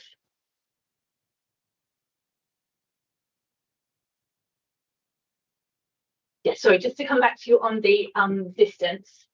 My understanding is that and again, in a way, I don't see that where somebody is looking at the CCTV is an issue. I think the issue is whether that person who's noticed a problem can ensure that somebody can get to the site within a reasonable time frame. I think that's basically what you're looking for in terms of reassurance, isn't it? I mean, that the operations plan says that if issues are identified in real time, then they would be calling the clients initially, and then they would follow up, as necessary. Thank you. Okay. Yeah, no other comments.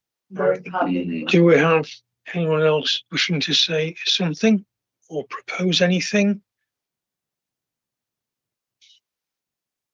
Councillor Brenton. Councillor Brenton, Litchfield and Upton. I'm just going back to the business of where it is and what the alternatives are. I've driven up and down Long Lane a few times now. It's not a road I used much before. But I am aware that it is a quiet rural lane. But most, well, I don't know about the rest of the committee, but some of us do live on quiet rural lanes, and we are used to rural life. And in rural life, fields like this could easily be full of horses on livery. They could have tractors going in and out. Life in the country is not always quiet and calm. So you have to think in terms of fields are, if somebody wanted to put bullocks in this field, that would be an agricultural use and nobody would blink. But you might be rocking up twice a day with tractors and such like, and you might be loading hay and straw in and feeding them, and they'll be mowing and all the rest of it. So you have to think in terms of what happens in the country. And the question is this a suitable use for rural land? And dogs are part of our life these days. And I suspect people walk up and down that footpath with a dog, and the one opposite where they walk, the other side of the road, where they walk up and down that footpath with a dog past a field of sheep. That's sort of life. And not all sheep fields are beautifully fenced. This site does appear to be well fenced. Whether or not it should have been quite as intensively done and when and all that sort of business is another matter. But it is fenced. It is, screened somewhat with trees and hedges which have been planted, which will get thicker.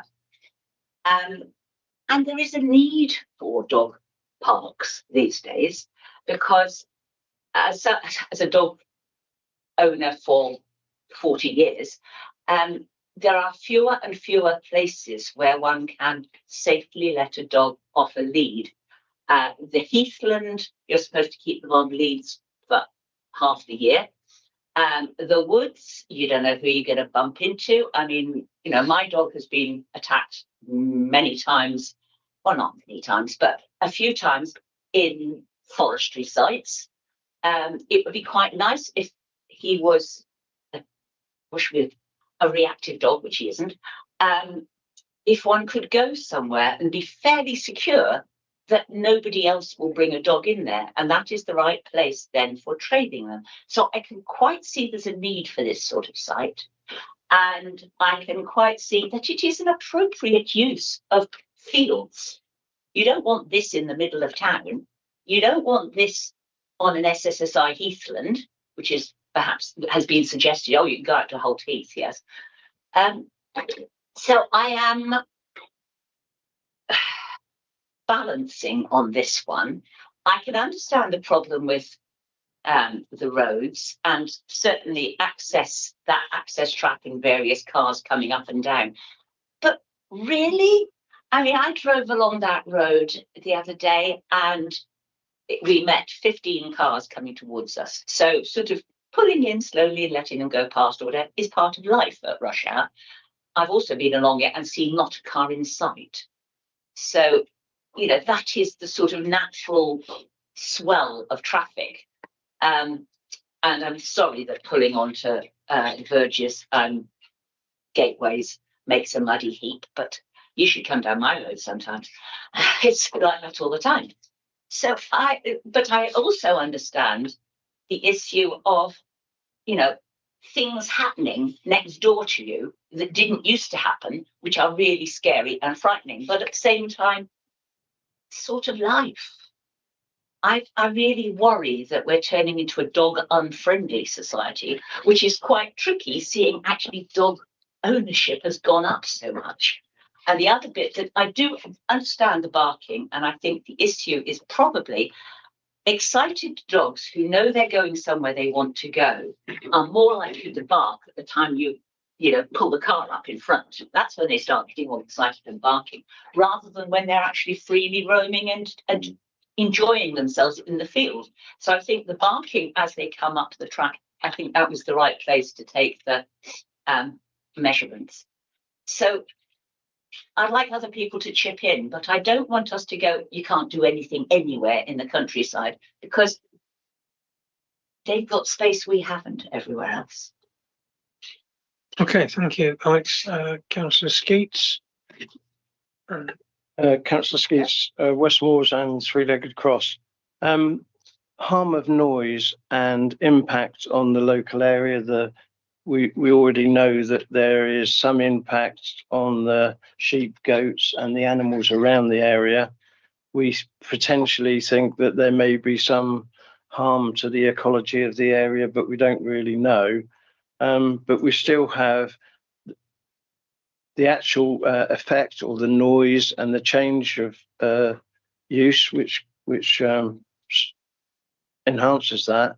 And for me, one of the biggest things is the supervision on site, and I'm really quite concerned about the supervision. And I'd just like to ask a question, Mr. Chairman.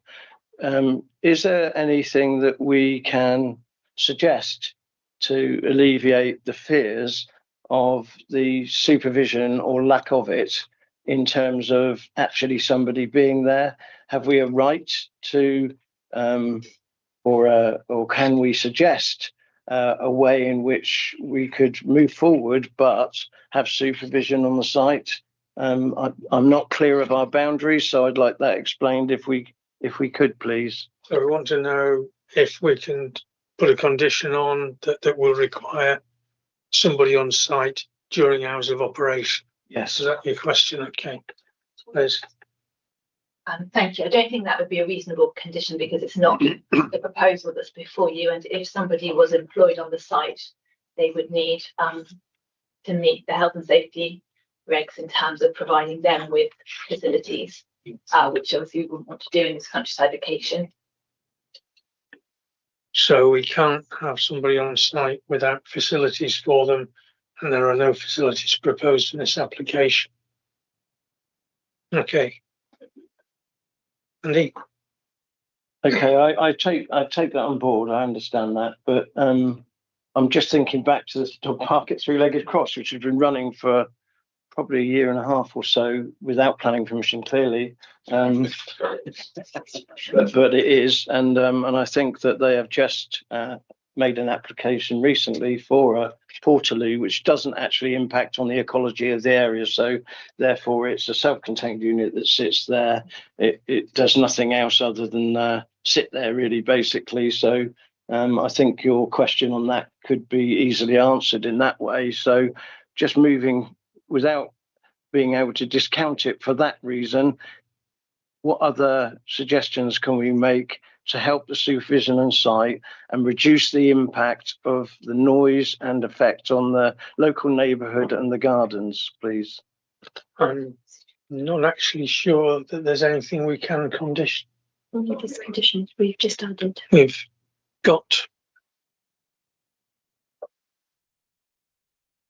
condition 5, so it's still strictly a accordance to the operation plan, but that doesn't require anyone to be on site. And I don't think there's any way, from what I've heard, that we can condition it or require it to be supervised. So the alternative would be to refuse, I guess. If we think it's not operable without someone on site, you might suggest that as a reason for refusal. I'm not sure that that will be a sufficient refusal or a sufficient reason at appeal. No. Because there are other than supervised. However, okay, we're still discussing the open part of this, but I still have concerns personally, and with the questions, which are very good answers we've had from the officers as accurately as they can, and I'm quite satisfied that the officers have looked at this in some great depth. But I am still, personally, I'm still concerned primarily about the supervision, its impact on the noise, how any incidents are dealt with, because I find it really hard to imagine that a remote system is going to be that effective unless somebody can get there quite quickly. I'm still concerned about the road access, and I take my learned colleague's point about the speed limits not being 60 miles, not being a target, but I think you ought to tell the young lads in Three-Legged Cross that, because I don't think it's well understood by some of our community. And I'm also concerned on the impact of the husbandry that's there now, which is the sheep and the goats. So me personally, I still have reservations. I have a number of concerns. Okay. Are you making a proposal to refuse, or? I will just hold off and let my colleagues come back on any points they want to come back on first. Thank you. Councillor Robbins. Thank you, Chairman. Councillor Julie Robinson, Ferndown South. My colleague has mentioned about the site being manned, and apparently we can't have that as a condition. For me, the biggest concern is this CCTV. How often is it actually going to be looked at? Can that be a condition? Because that's presumably somewhere in the operational plan. Yeah, the operations plan identifies that new clients would be checked in real time, but it would be a sample footage. So, and then for existing clients where there's no known concern, there would be sample footage at regular intervals as well. Thank you. There's also a question that's been put to me: is could we condition signage, something on the fence with a man's telephone number? We could definitely add that as a condition, because it would be internal to the site, so it would need advertising. And my understanding is that it is the operation management intention to put signage within the site. Within the site to remind users to pay attention to their behaviour. And then so if it was going to be outside the site, we would just need to, yes, as long as it was within the advert regulations. So it's as simple as just saying any problems, call 999 or whatever. So we can put a condition on that, yes. Okay. Right. Councillor Azard.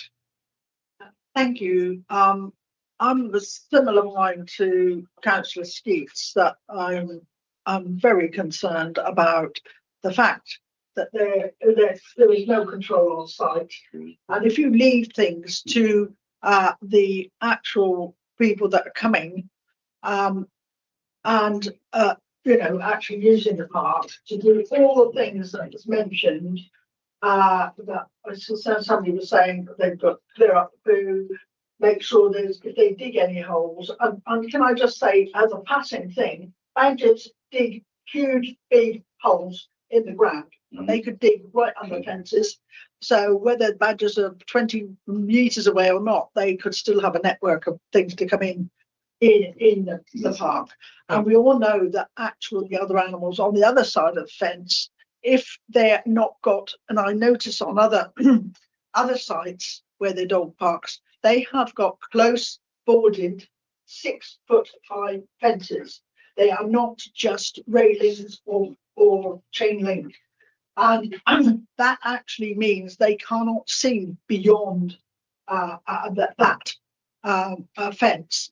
So in this instance, I know it's out in the country and perhaps that's not feasible, but to actually allay some other of the concerns we've got about interfering with animals or in frightening them, if they can't see them, they might hear them. But sometimes the actual close board fencing, or whether it is larch or whatever, actually have a damper on noise as well.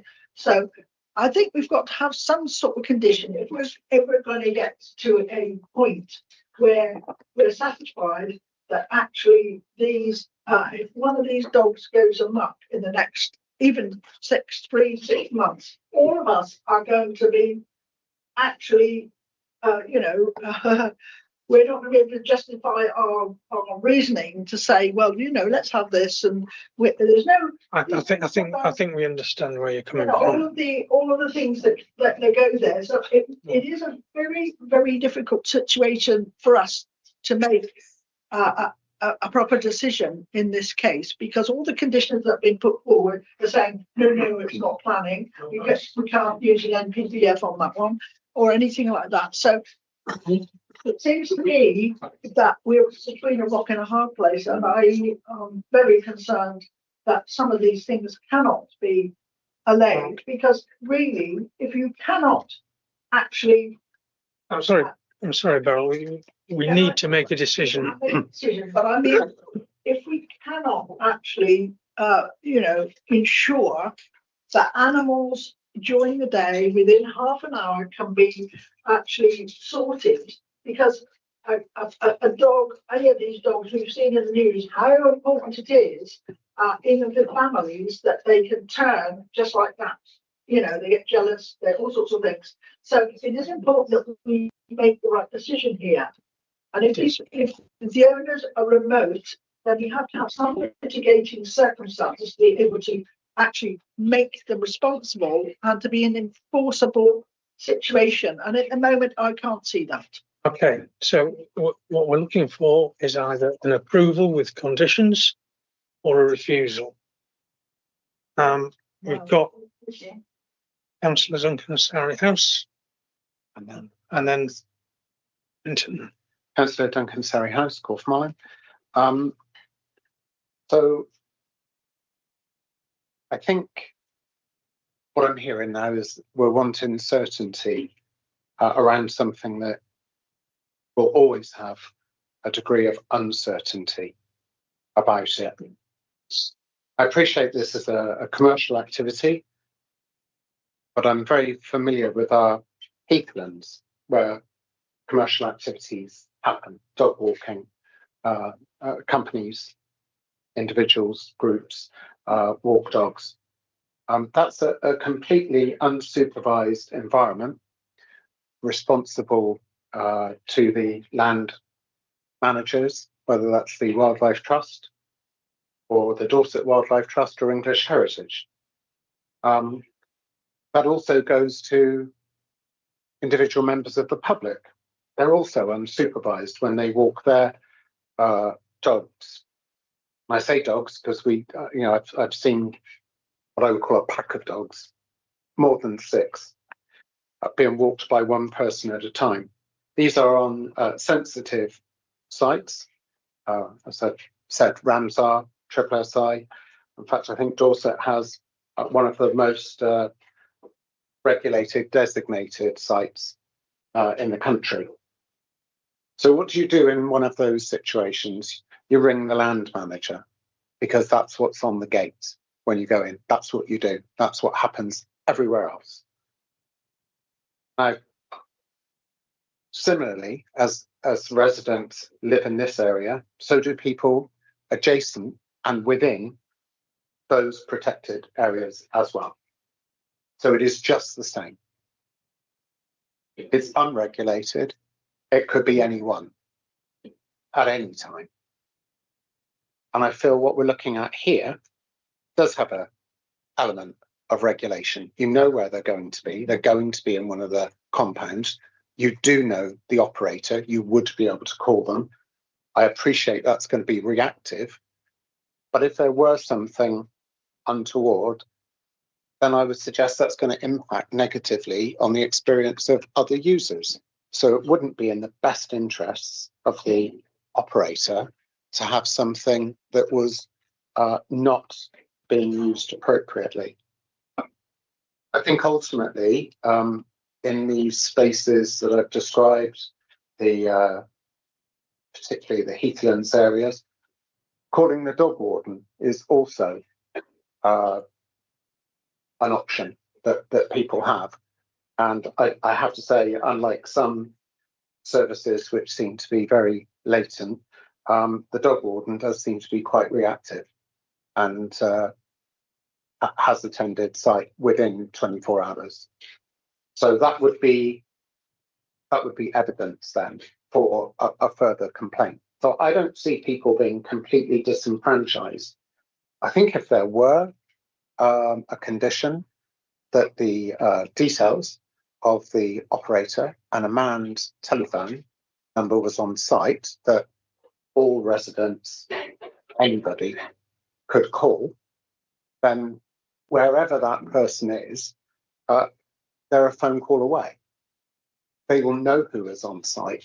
They will have contact details, and they could immediately contact the users of that area at that time. So whether they're 10 minutes away or 10 miles away is a little bit academic in this situation.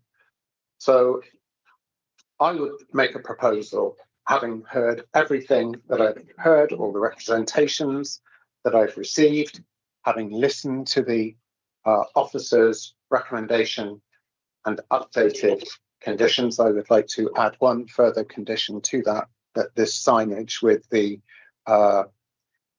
telephone number of the operator be posted on site and be manned. That I would propose approval of this with that condition. Okay, thank you, Councillor Sally House. I've got two speakers next, but do we have a seconder? Does that either Councillor Brenton or Councillor Skeets wish to second Councillor Sally House's proposal? Councillor Brenton.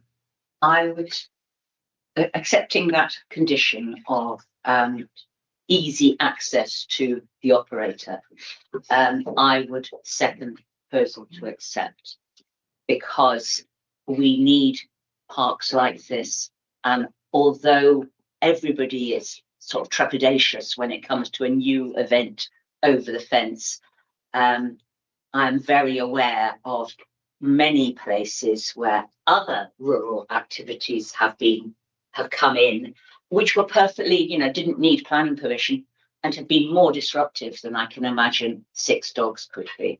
I mean, I'm assuming that they're not going to have beagle meets, which are quite fun, because you have 30 beagles howling at the same time, and that is fun. But if you've got a limit of 6 dogs, you're okay. Okay, so Councillor Skeets. Okay, well, thanks for that, Duncan, because it does help to evaluate it in some depth. But I don't think that a dog park can be parried with areas of just natural green belt, which are used from time to time from people. What we have here is 2 different parks in 2 different locality places where people are coming every 50 minutes, and it's a varying amount of people, which is organised, and if it's profitable, then obviously it will be used intensively. So I'm sure the operator would expect to reach some capacity in what they're doing. So I discount that slightly because of the numbers of people, and I still feel that for the reasons I've already mentioned, I can go through again, I can't support that recommendation, but I could propose an alternative recommendation, and we can see where we go from there if you want me to at this point, Chairman. I think the first thing to do is to take a vote on. It's not 6 dogs. Please sit. 16. Please sit. Please do not interrupt. Please make no further comments. Thank you. Mr. Chairman, I believe I've got the right to put forward an alternative proposal at this point. What we need to do is to take a vote on the proposal that's already there. If that passes, then there's no need for your proposal. David, he can make an amendment to the substantive motion. Yeah. Let me finish. Okay, but that's what you can do. Okay, I'll What you rephrase can't do it. is put up another proposal. Yeah. You can offer an amendment. Okay, I will propose an amendment to the proposal then, and the amendment to the proposal would be that we refuse on. No, that's not an amendment. Oh, okay. That Well, against the proposal. Okay, I'll wait and I'll have to wait until after, but I will be proposing something along the lines of what I've already mentioned, which is a lack of road access, the impact on sheep, goats and husbandry in the area, the harm and noise and impact on the properties and gardens locally, and the lack of supervision on the site. If we get to that point, you can repeat all of that. I think. I would say, Comment on the dog. you can clarify the number of dogs is 6 dogs in each compound maximum. Is that right? 6 dogs in the southern and up to 10 dogs in the northern. Okay. If members wanted to amend that, that would be a condition. Okay. At the moment, we have a condition proposed, a possible condition we can add regarding signage, which Liz will put on the screen. Or try. Interesting this.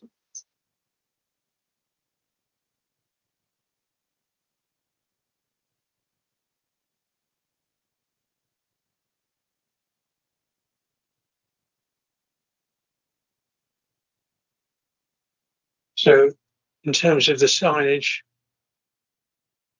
that is the condition which the proposer and the seconder would presumably approve of. Or do you want to talk about right the planes one? It could be on both. So if we condition, so if part of the approval is the conditions already outlined, plus this one, that would be the proposal. Is that correct, Duncan? Yeah. And Alex, you second that. Chair, I think there was another one that Duncan had put on as a prior thing about the operator being within a phone, with a phone call or however much. I don't know if you can put the time on it, but that was a condition, was it not? Yeah. So sorry. This is the manned telephone. Pardon? This is what you've got on the It's up screen there. at the moment is the manned telephone. Oh, it's on there. It's a manned telephone number, yeah. Signage, So as the operator, they would be able to communicate directly with the people on site. So,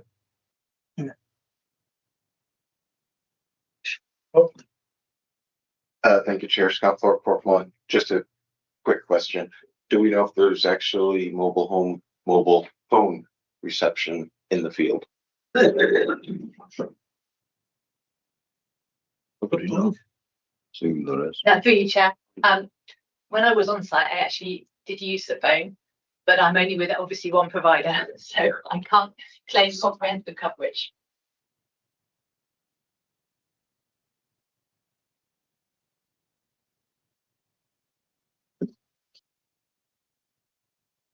okay.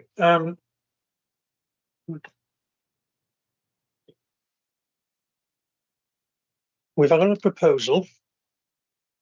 We've got a number of conditions. The amended With the amended condition as on the screen now. and condition 5. And condition 5. Amend that. Can you put that back up on the screen as well?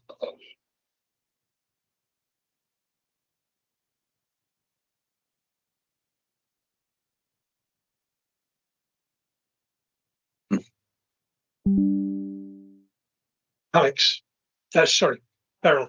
Can I add another condition, if it's a possible one, that the monitoring of this site be done on a regular basis by Dorset Council? Is that a possible thing to add?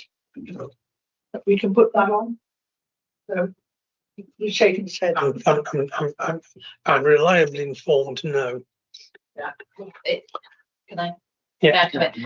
How the council chooses to monitor a site is for the council. Can you speak up, please? How the council chooses to monitor a site is a matter for the council. It can't be a condition that the applicant can comply with. Thank you. Sure. So we've got condition 5 is amended, got the new condition regarding the signage. I think we can probably take a vote on that. And well, the signal checker says there's good signals there, having suffered signal checker lying to me before. We can take that as possible. I think we're ready to take a vote on it. So all those in favour of the approval as per the officer's recommendation, plus the amendment to condition 5 and new condition. And the expiry of the serving notice. Yeah. With the notice expiry as mentioned at the start.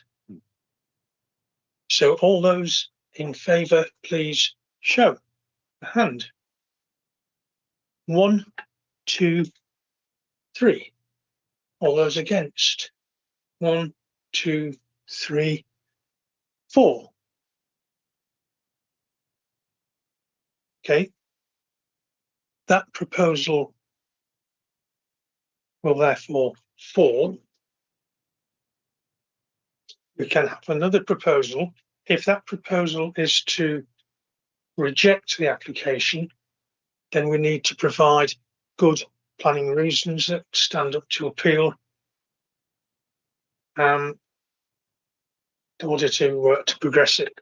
So, Councillor Skeets. Mr. Chairman, I've mentioned the points that I was going to raise, but what I don't have is the detailed requirements of planning that support that. So I would request that we would, if I can go through the points again, but I think everybody's heard them. I think we should have a discussion with the officers, which we can do in a recess, if that's acceptable to you. I think what we will do in that case is have a short adjournment.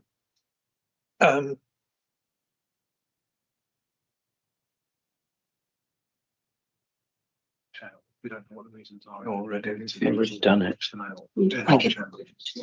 Discuss. Already.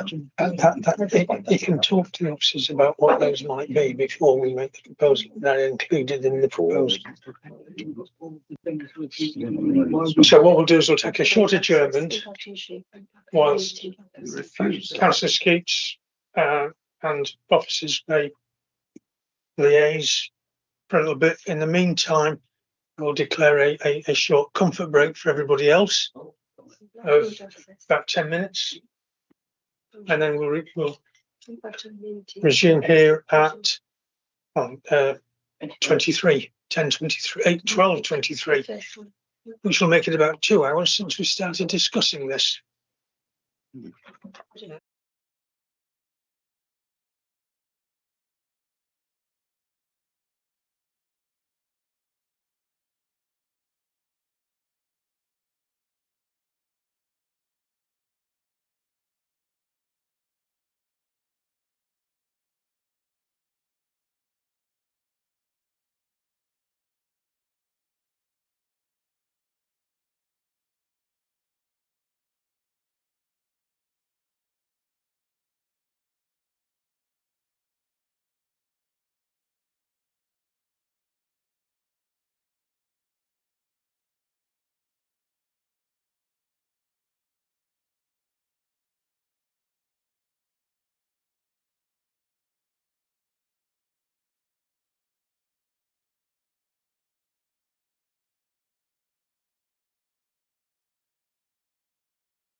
Yes, thank you. Yeah, I got that.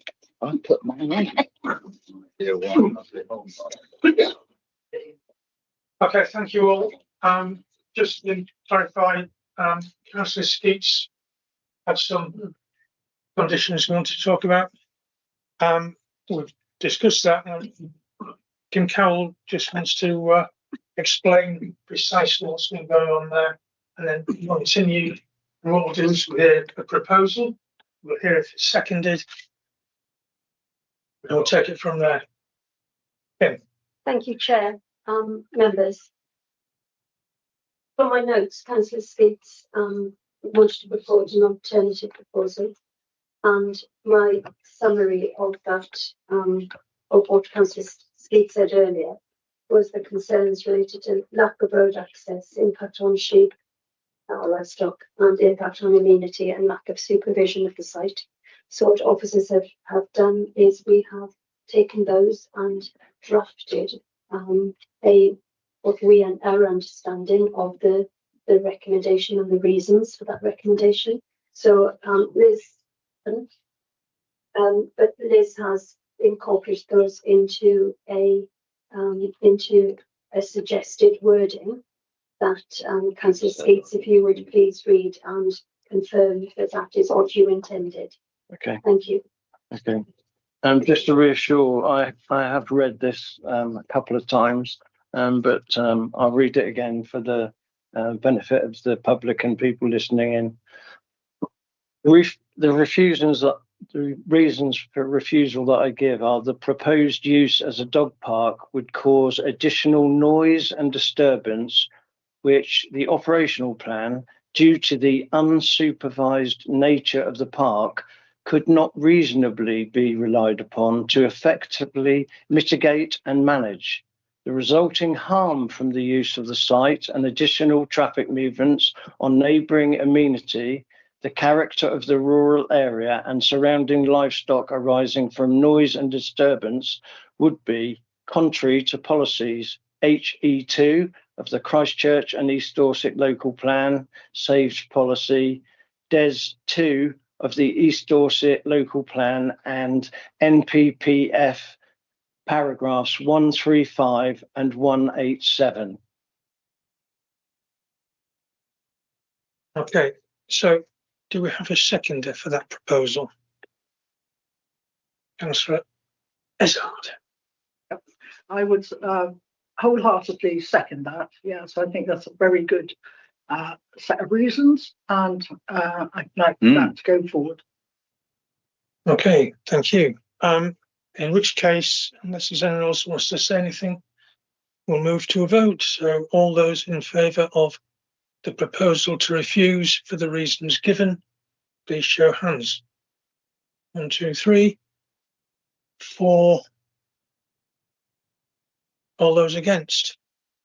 1, 2. In which case, is there an abstention? Any abstentions? An abstention. In which case, then that proposal is carried. 4 votes to 2. So the application PFUL 2024-06769 is refused for the reasons given. Thank you all. It's now 12:30. We are supposed to take a vote on if we want to continue after 1 o'clock. We've got 2 more applications to go. And I propose that we take both of them one after the other. But that will take us beyond 1 o'clock. So is the committee able to vote to continue beyond 1 o'clock if necessary? Yes. Show of hands. Yes. Yeah. Chairman, I have to go by 1 o'clock. I've got an appointment. So 1, and you have to go as well. So that leaves us with 1, 2, 3, 4, 5, which is just enough as I understand it. But we have to. 1, 2, 3, 4, 5, 6, 7, in fact. Councillor Taylor, would you still have enough? No, there's enough of us left. I believe so, because we've got 1, 2, 3, 5, 6, 7. We've got 8. Still got, yes. We've got 8. 6. Need to leave with the 5, is that enough? Yeah. The core I of the 5. discussed. Yeah. Yeah.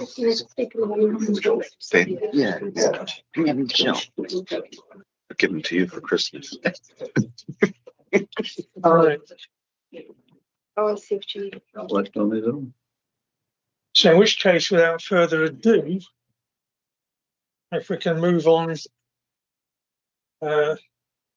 to land at the rear of 11 to 12 Egdon Close, that's P full 2025 04931, shall be presented by Liz Adams. Yeah.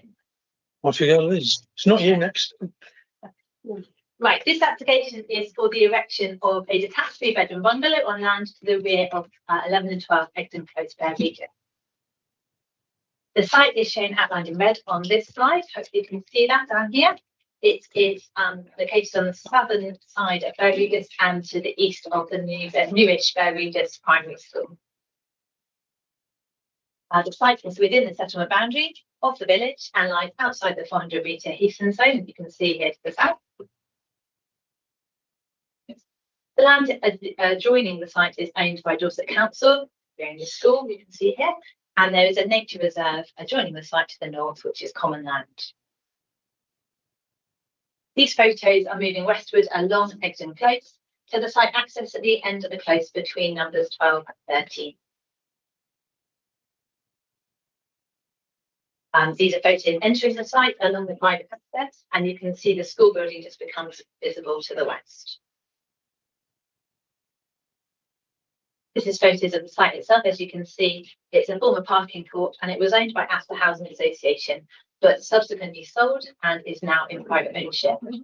It's enclosed on both sides, most sides, by boundary fencing, approximately 1.8 metres in height, and its northern boundary is currently by overgrown hedgerow. And this is photos of the site looking towards the school. And also the access road, which is the public footpath. Well, from the public footpath, sorry. So here we have the existing site plan, entirely tarmac, 8 parking spaces delineated, and proposed with a single bungalow, using the existing access, 2 parking spaces, and the removal of much of the hard standing to provide garden space. It's acceptable in principle within the settlement, and as members will be aware, as we are unable to demonstrate the private housing land supply, we have to consider applications for a net increase in dwellings using the filter balance. That's in favour of sustainable development. So although the proposed backland site does not follow the existing pattern of linear development along Egdon Close, the siting of the plot between the residential development to the east and Bear Regis School to the west does allow for infill development that would not appear overly out of keeping or incongruous in the built area. The proposed layout and the dwelling orientation is considered suitable for the site's shape and size, and it's on a slightly hill slope setting, so the slope of the site enables a bungalow to sit comfortably in wider views. Here's a picture of the bungalow and the elevation plans. So it provides an opportunity to improve the immediate setting through layout design and landscaping and drainage enhancements. The proposed bungalow has a room in the roof. It's an acceptable design height and external finishes. It's your officer's opinion.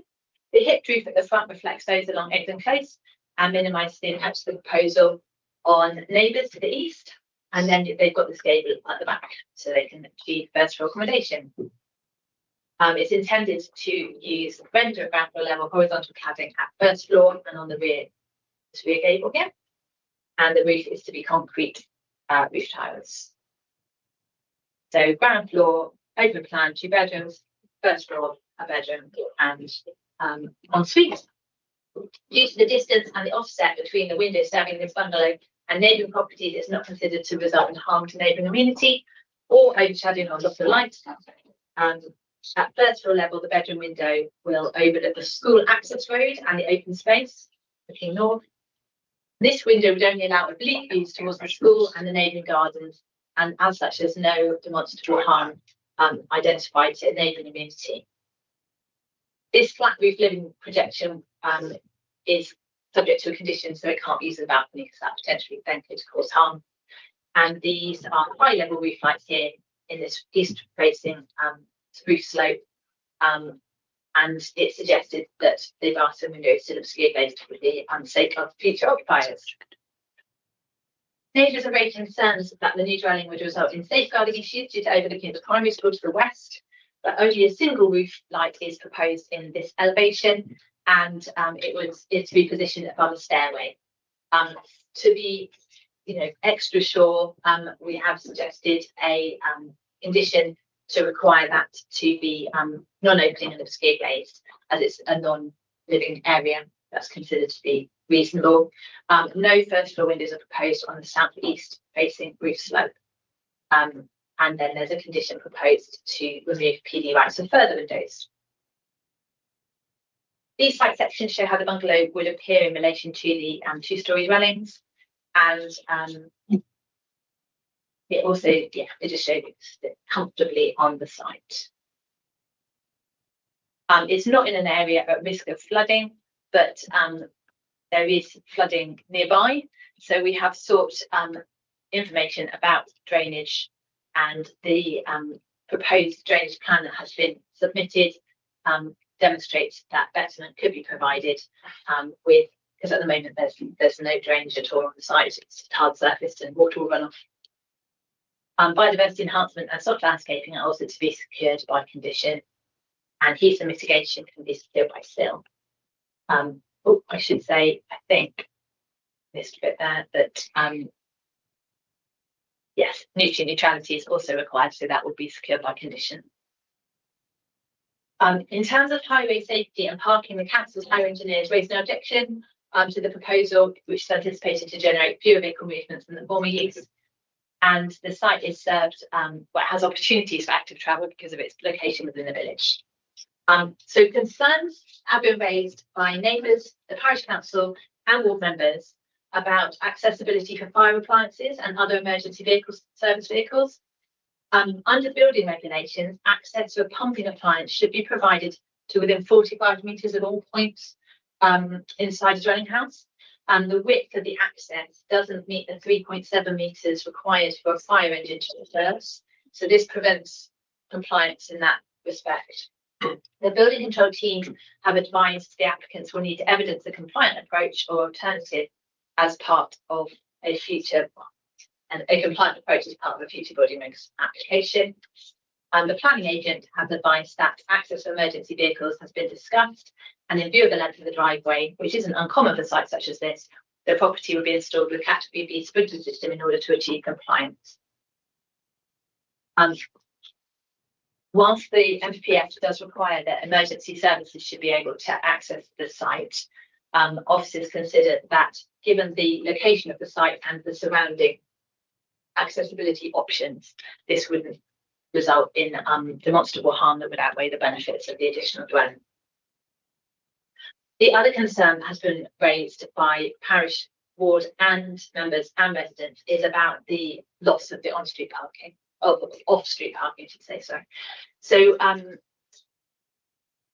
we understand that the application site was formally provided as free parking to residents by Astor Housing Association. And then the site was sold in the spring of 2025, and residents were informed that payable licensed parking will be transferred to land behind One Egdon Close at the eastern end of the road down here.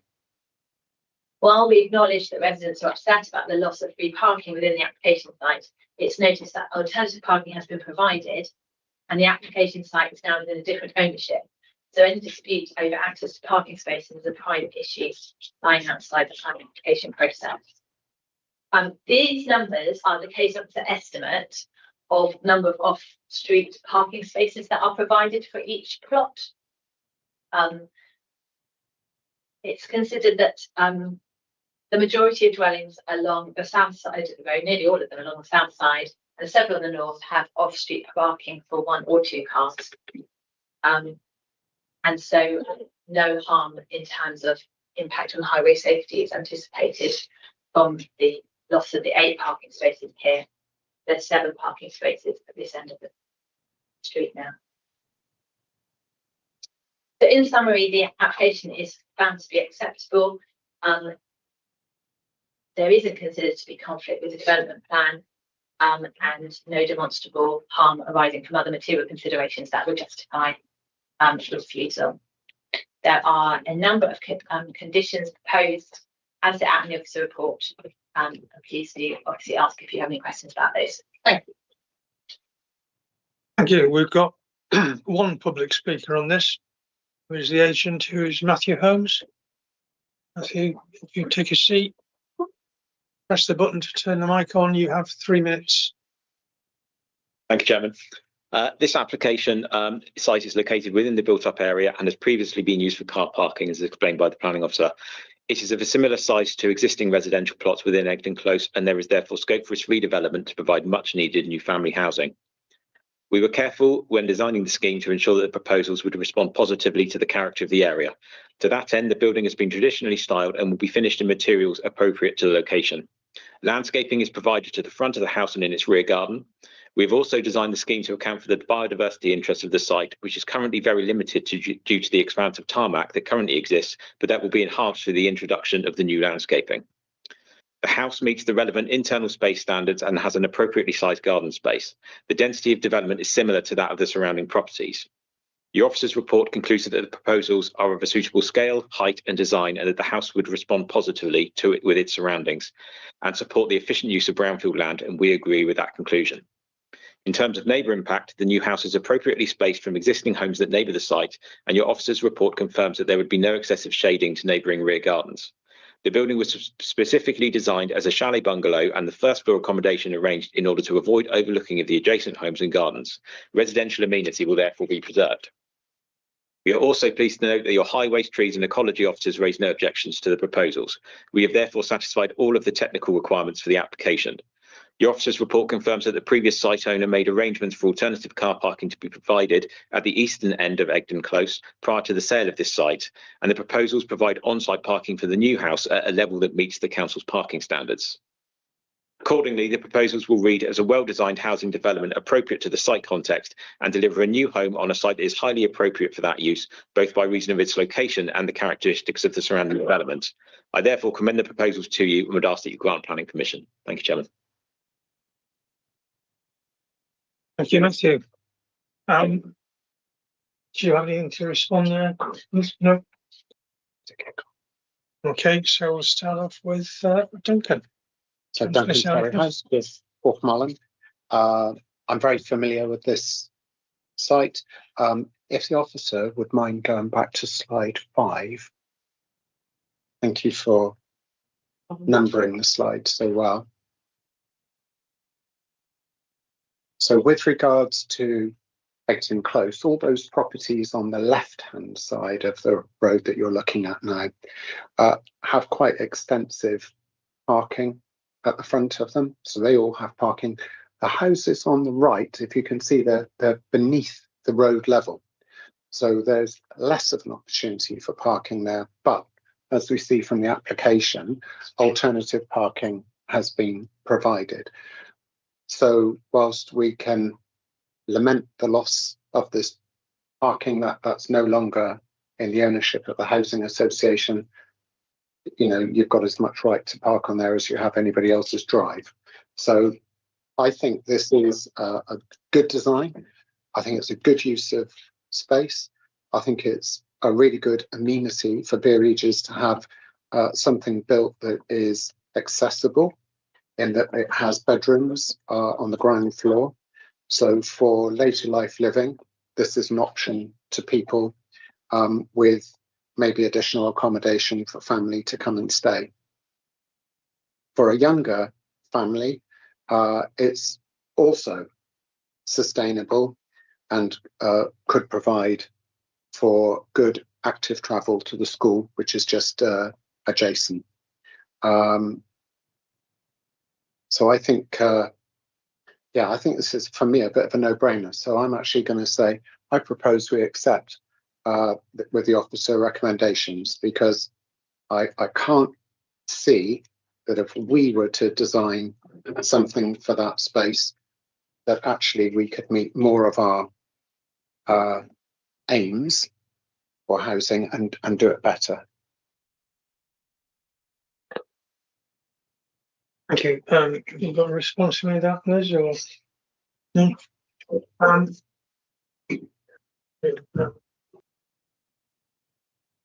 Just before I've got Scott, Hannah, and Beryl. Just before, question of my own is there were 8 parking spaces. Mhm. There's going to be 7 behind Wellington Close. Were those 7 available previously? Are they newly available? In other words, is there a net loss of 1 or a net loss of 8?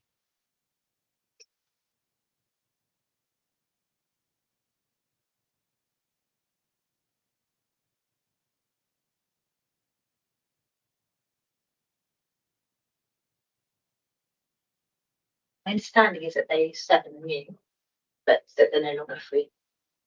Whereas the previous ones were made available for free.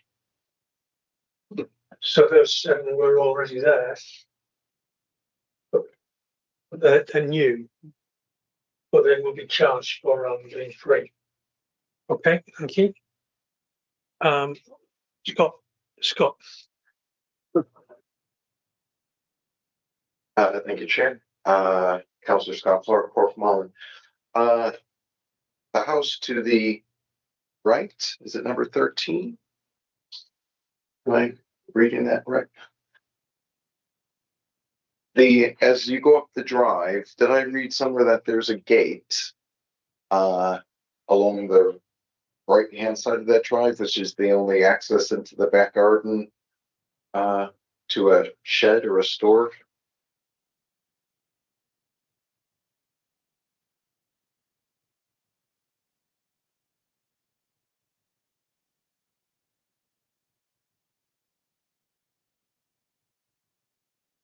Sorry, is that a question in terms of whether you're correct or? Sorry, my question would be, would there be a condition that that neighbor at number 13 would always have access to a gate along that drive? I'm afraid can't comment on matters of that. Would be a matter of land law because that's about accessibility. So it would be between the parties to negotiate whether there would be that opportunity. Thanks. And Councillor Hobbs-Chow. Yes, thank you. Thank you, Councillor Hobbs-Chow and Southwood. I am very happy to second the motion. Okay, thank you. And Councillor Azard. Thank you. I'm quite familiar with this area in Beer Regis, and as it was previously shown in the report, that the similar bungalow has been built behind 13 and 14 in a similar manner to these now behind 11 and 12. So I think that the loss of parking amenity but it is a loss. But I think the accommodation of parking in the area is generally enough. And I think that I would, if Hannah was not going to second it, I would. Thank you. Am I able to come back? Okay. Yeah, Liz.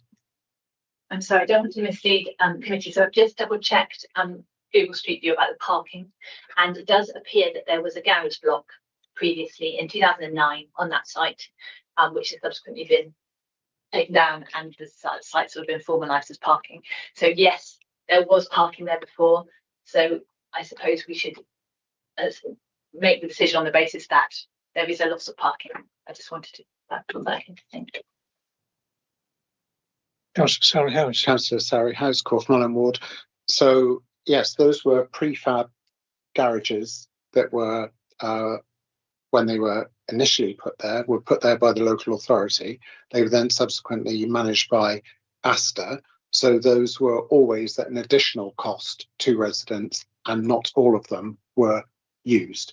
It is more expensive generally to hire a garage, which people then want to use as a store, than it is simply for a parking space. So I don't really see that as a material loss. It's a material relocation of parking. Okay. I mean,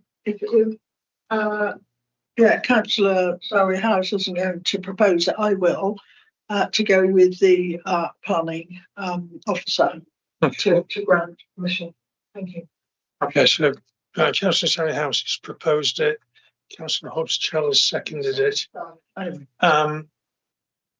Do we have any further comments, questions? Councillor Morgan. Yeah, the only query I had when I read it through the application was, of course, the overlooking of the school. But I read that, of course, it's a dormer window, it can't be opened, and it's also obscure glazed. And I think it's important in previous applications where things have been obscure glazed, they haven't. So we must make sure that's put in. Yeah, that would be enforcement. Yes, that's right. Councillor Brenton. Councillor Brenton, Litchfield. Yes, it is a use of a concrete area, which even though it will be built on, there will be more space around it. Some tarmac will go, therefore it will be better. I assume that the officers and the agent have considered whether or not to be able to open up an alternative access northwards down the slope, but there is quite a slope there, so I assume that's the issue. Because I was thinking that we could get a fire engine on that bottom road and pump through the hedge if you needed to, if there was a pedestrian gap through. I'm sure you could, those hoses go quite a long way. I'm not very keen on sprinkler systems in houses because if they do go off, you've got to reset everything in the house.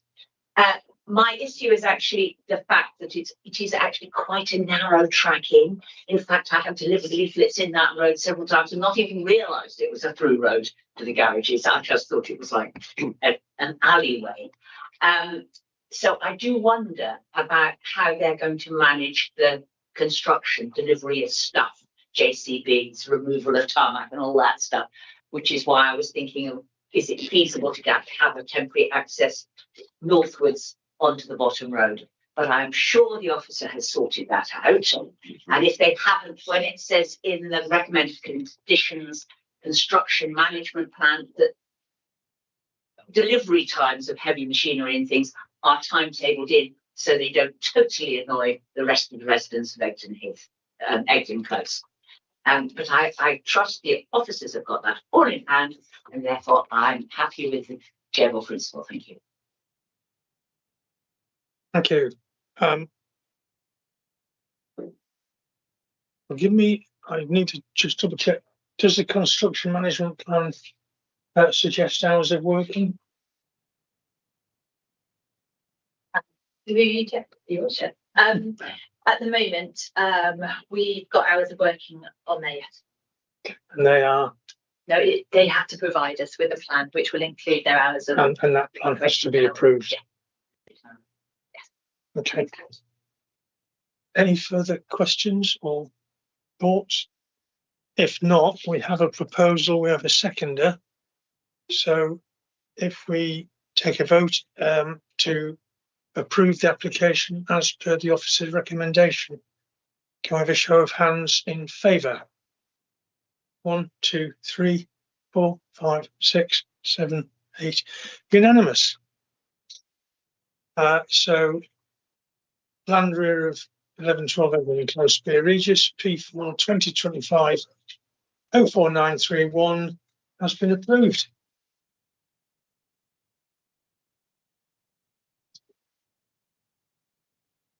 You're actually leaving, yeah?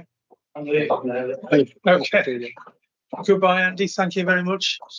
We have a few. Merry Christmas, everyone. We do have a few. I just want to take a count as to who's left at the end. Today. One. That's next. Cheers. I'll give you a receipt. So we are 6 remaining, which means we are still quorate. So once we've emptied the room of, thank you. Right. So the last item on the agenda is land at Northern Slip Road, Westmoors Junction, Westmoors Road, Ferndown, P4 2025 03321, which is presented by Claire Hicks. This application comes to committee at the request of the committee chair in light of an objection from a ward member, Councillor Skeet. Concerns were raised about the impact on the green belt and watercourses and concern about the impact of the commercial use on the slot bog. The site is to the north of the A31 on an island of land surrounded by the slip roads, serving west towards Ferndown. The application site follows the old highway. The principle of use of the site for seasonal style of fireworks and associated year-round storage has recently been established by the Northwood Development Certificate, which was granted on 11th November 2025. For the use of 2 buildings and containers on the land for use for the seasonal style of fireworks and associated year-round firework storage. The operator benefits from an annual licence from Dorset Council Trading Standards to store explosives on the site. The majority of the site is hard surfaced, and it appears that the site was used as a road before changing to the A31. But there is existing vegetation and mature trees along the edge of and adjacent to the site. The proposed development is to demolish the existing buildings, remove the storage containers, and direct the building for the seasonal sale of fireworks and associated year-round storage. The application site lies within the green belt between Westmoors and Ferndown.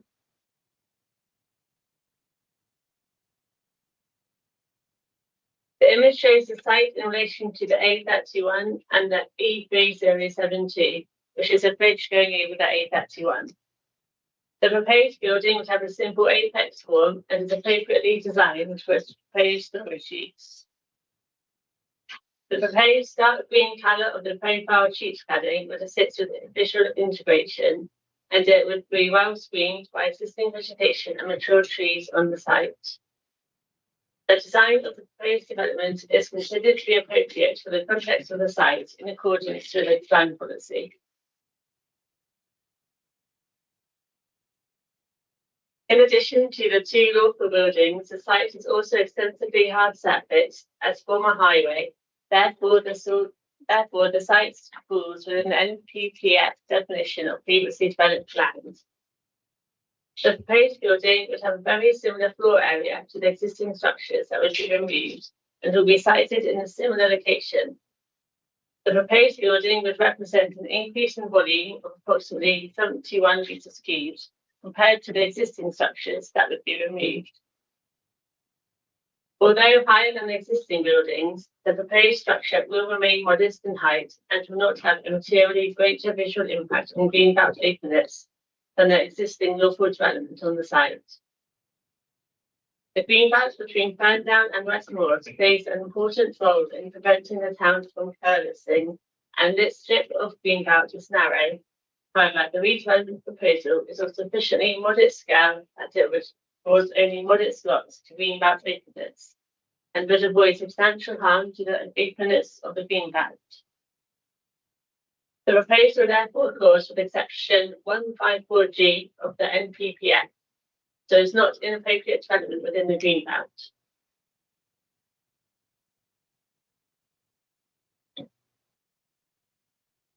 Slotbog and Adamsey lie to the west of the southern part of the application site.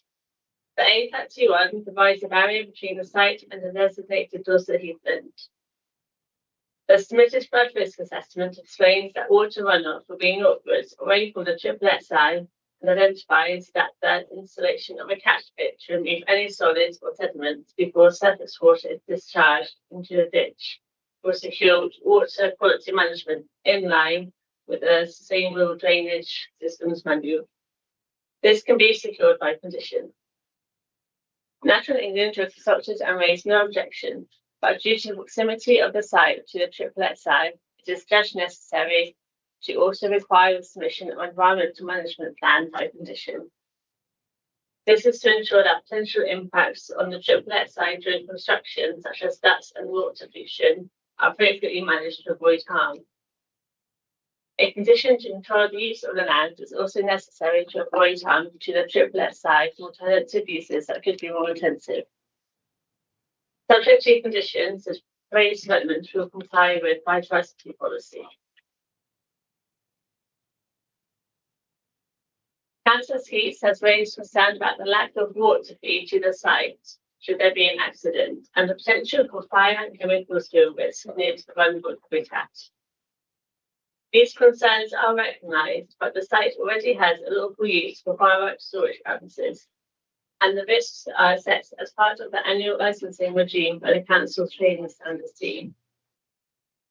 It will not be appropriate for planning to try to control these matters, which are the subject of the Explosives Regulations 2014.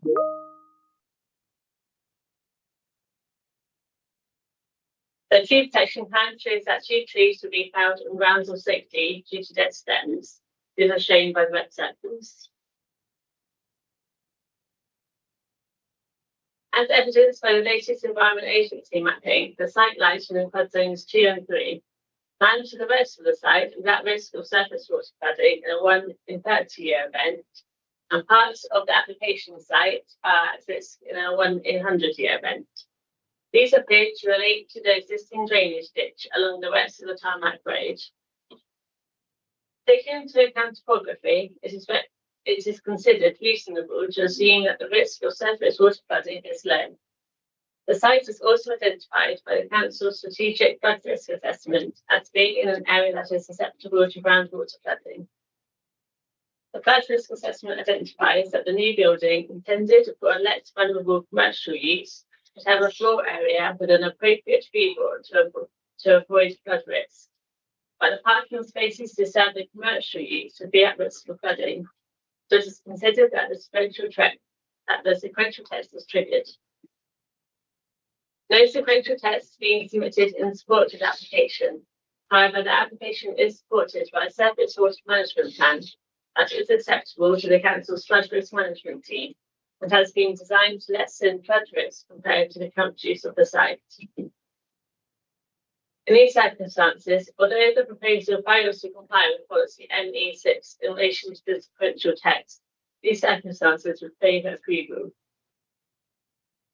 The flood risk assessment plans that the proposed drainage scheme, with water from the new building being diverted to the ditch at a controlled rate, would avoid any increased risk of flooding. It is considered that the proposal, albeit in a flood zone, would reduce flood risk compared to the lawful situation, and this benefit outweighs the policy conflict. These are the recommended conditions. Condition 7 reflects the existing law use. Thank you. Thank you, Claire.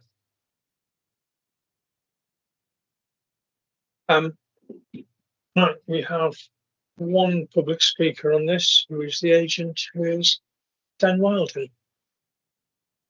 Again, if you take a seat at the desk, you have 3 minutes from when you start speaking. Turn the mic on by pressing the right hand. Thank you. Thank you, councillors. I'm Dan Wilden from Pure Town Planning, representing the applicant. I just want to highlight a few key points in this case. This site comprises the former main road between Ferndown and Westmoors from before when the A31 was built, and there remains the length of the site a strip of tarmac with a minimum 6 metre width. That's the old road. The development is designed to take place entirely within this tarmac strip, including the building, access and parking. This means there'll be no impact on tree roots or other vegetation or biodiversity Indeed, the location of the current buildings and storage containers are in part on soft ground off the tarmac, and that area will be returned to nature. It's important to emphasise that this is an ongoing lawful use as confirmed by the Lawful Development Certificate. This takes place in 2 wooden buildings, 2 permanent storage containers and 1 temporary container. The buildings are reaching the end of their life, but could in theory be patched up indefinitely. The proposal is to replace all these structures with a single secure building in steel frame and steel cladding built to the latest fire safety standards. Fireworks sales and storage is heavily regulated by other legislation, namely control of explosive regulations. In this case, it's administered by the Council's own Trading Standards Department, and each year my client has to apply for a licence from the Council.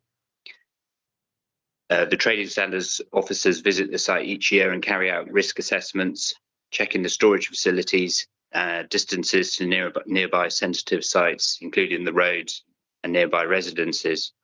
And the Trading Standards officers have always been very satisfied with this site, and as such they've given them a larger storage licence compared to the standard that they would issue to most vendors. In all respects, the proposal will be the same as the existing arrangements. As at present, it will only open in the lawful period of the few weeks leading up to the 5th of November each year and the week before New Year. There is no intention for intensification of the use. There will be no change to the flood risk, except that the new building will be made flood safe. There will be no change to vehicle access and movements, except that a formal turning area will be provided on site, and the proposal will have no harmful impact on trees or biodiversity. Thank you very much. Thank you. Do you have anything to respond to that? No, don't think so. Right. So we can start with questions. I'll go first, if I may, merely because some years ago, my sister-in-law's house in Denmark was badly damaged. The firework storage about 1.5 miles away exploded. So I'm just curious as to how far away buildings might be from the storage facility. Yeah.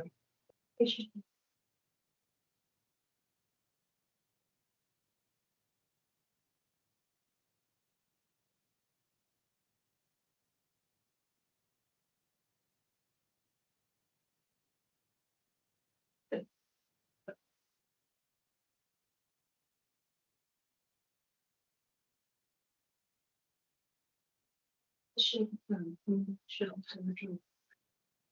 it's quite a long way to residential properties. I think there is an industrial site on the south. I think this is just trying to get the map track. Okay. And presumably this is all handled in the trading standards control of what they hold there, how much they hold, and what the construction of the building is like. So strong walls, weak roofs, as I understand it, is the way to do it. Yes, yeah, it will be done under separate legislation under planning, so trading standards, that sort of thing. Thank you. Beryl. I was asking a similar thing actually. What's the containment made of that's keeping these fireworks? Is it some sort of metal, lead, whatever, that contains these fireworks? Are they actually making them on site or are they brought in? Couldn't quite make out because it says it's an office there which would be warmed. And it's 2 buildings, so they both stuck with these the things, and they're wooden buildings. So I was thought, oh gosh, they're not suitable for fireworks if they haven't got some sort of metal containment and some sort of heating, because it's on a very wet, flooded area. So is that the answers to that? Thank you.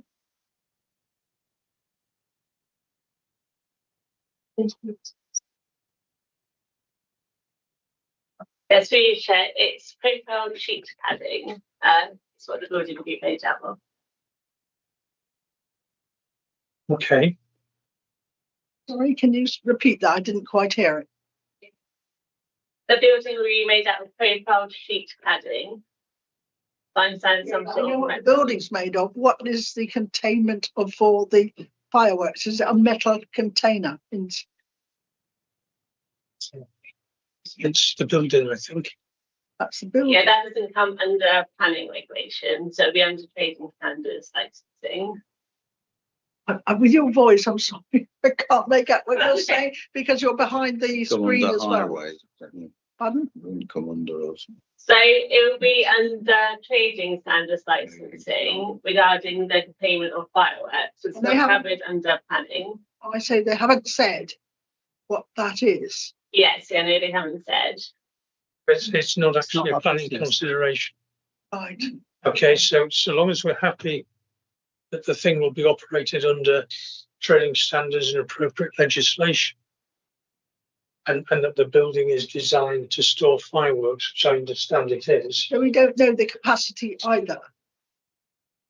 That's really a matter for trading standards rather than planning.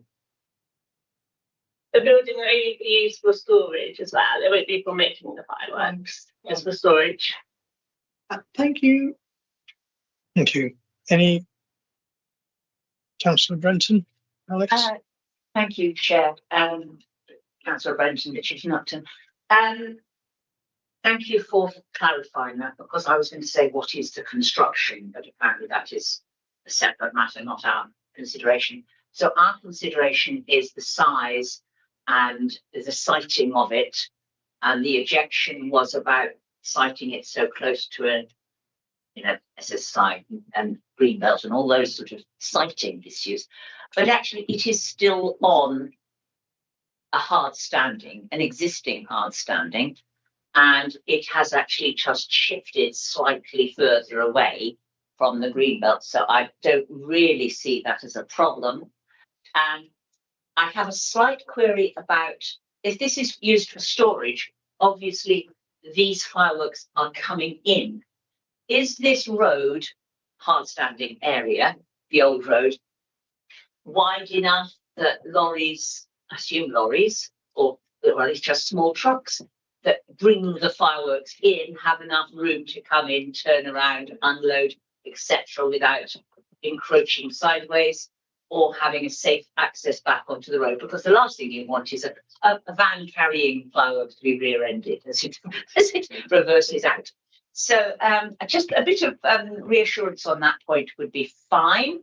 After that, I would say, to be honest, the rest of it, I think, we're assuming trading standards knows what they're doing, which I'm sure they do, I would propose accepting this proposal. Reassurance on loading. Okay. So through you, Chair, the road would accommodate vans and small trucks. Turning. Yes, there is a turning there as well.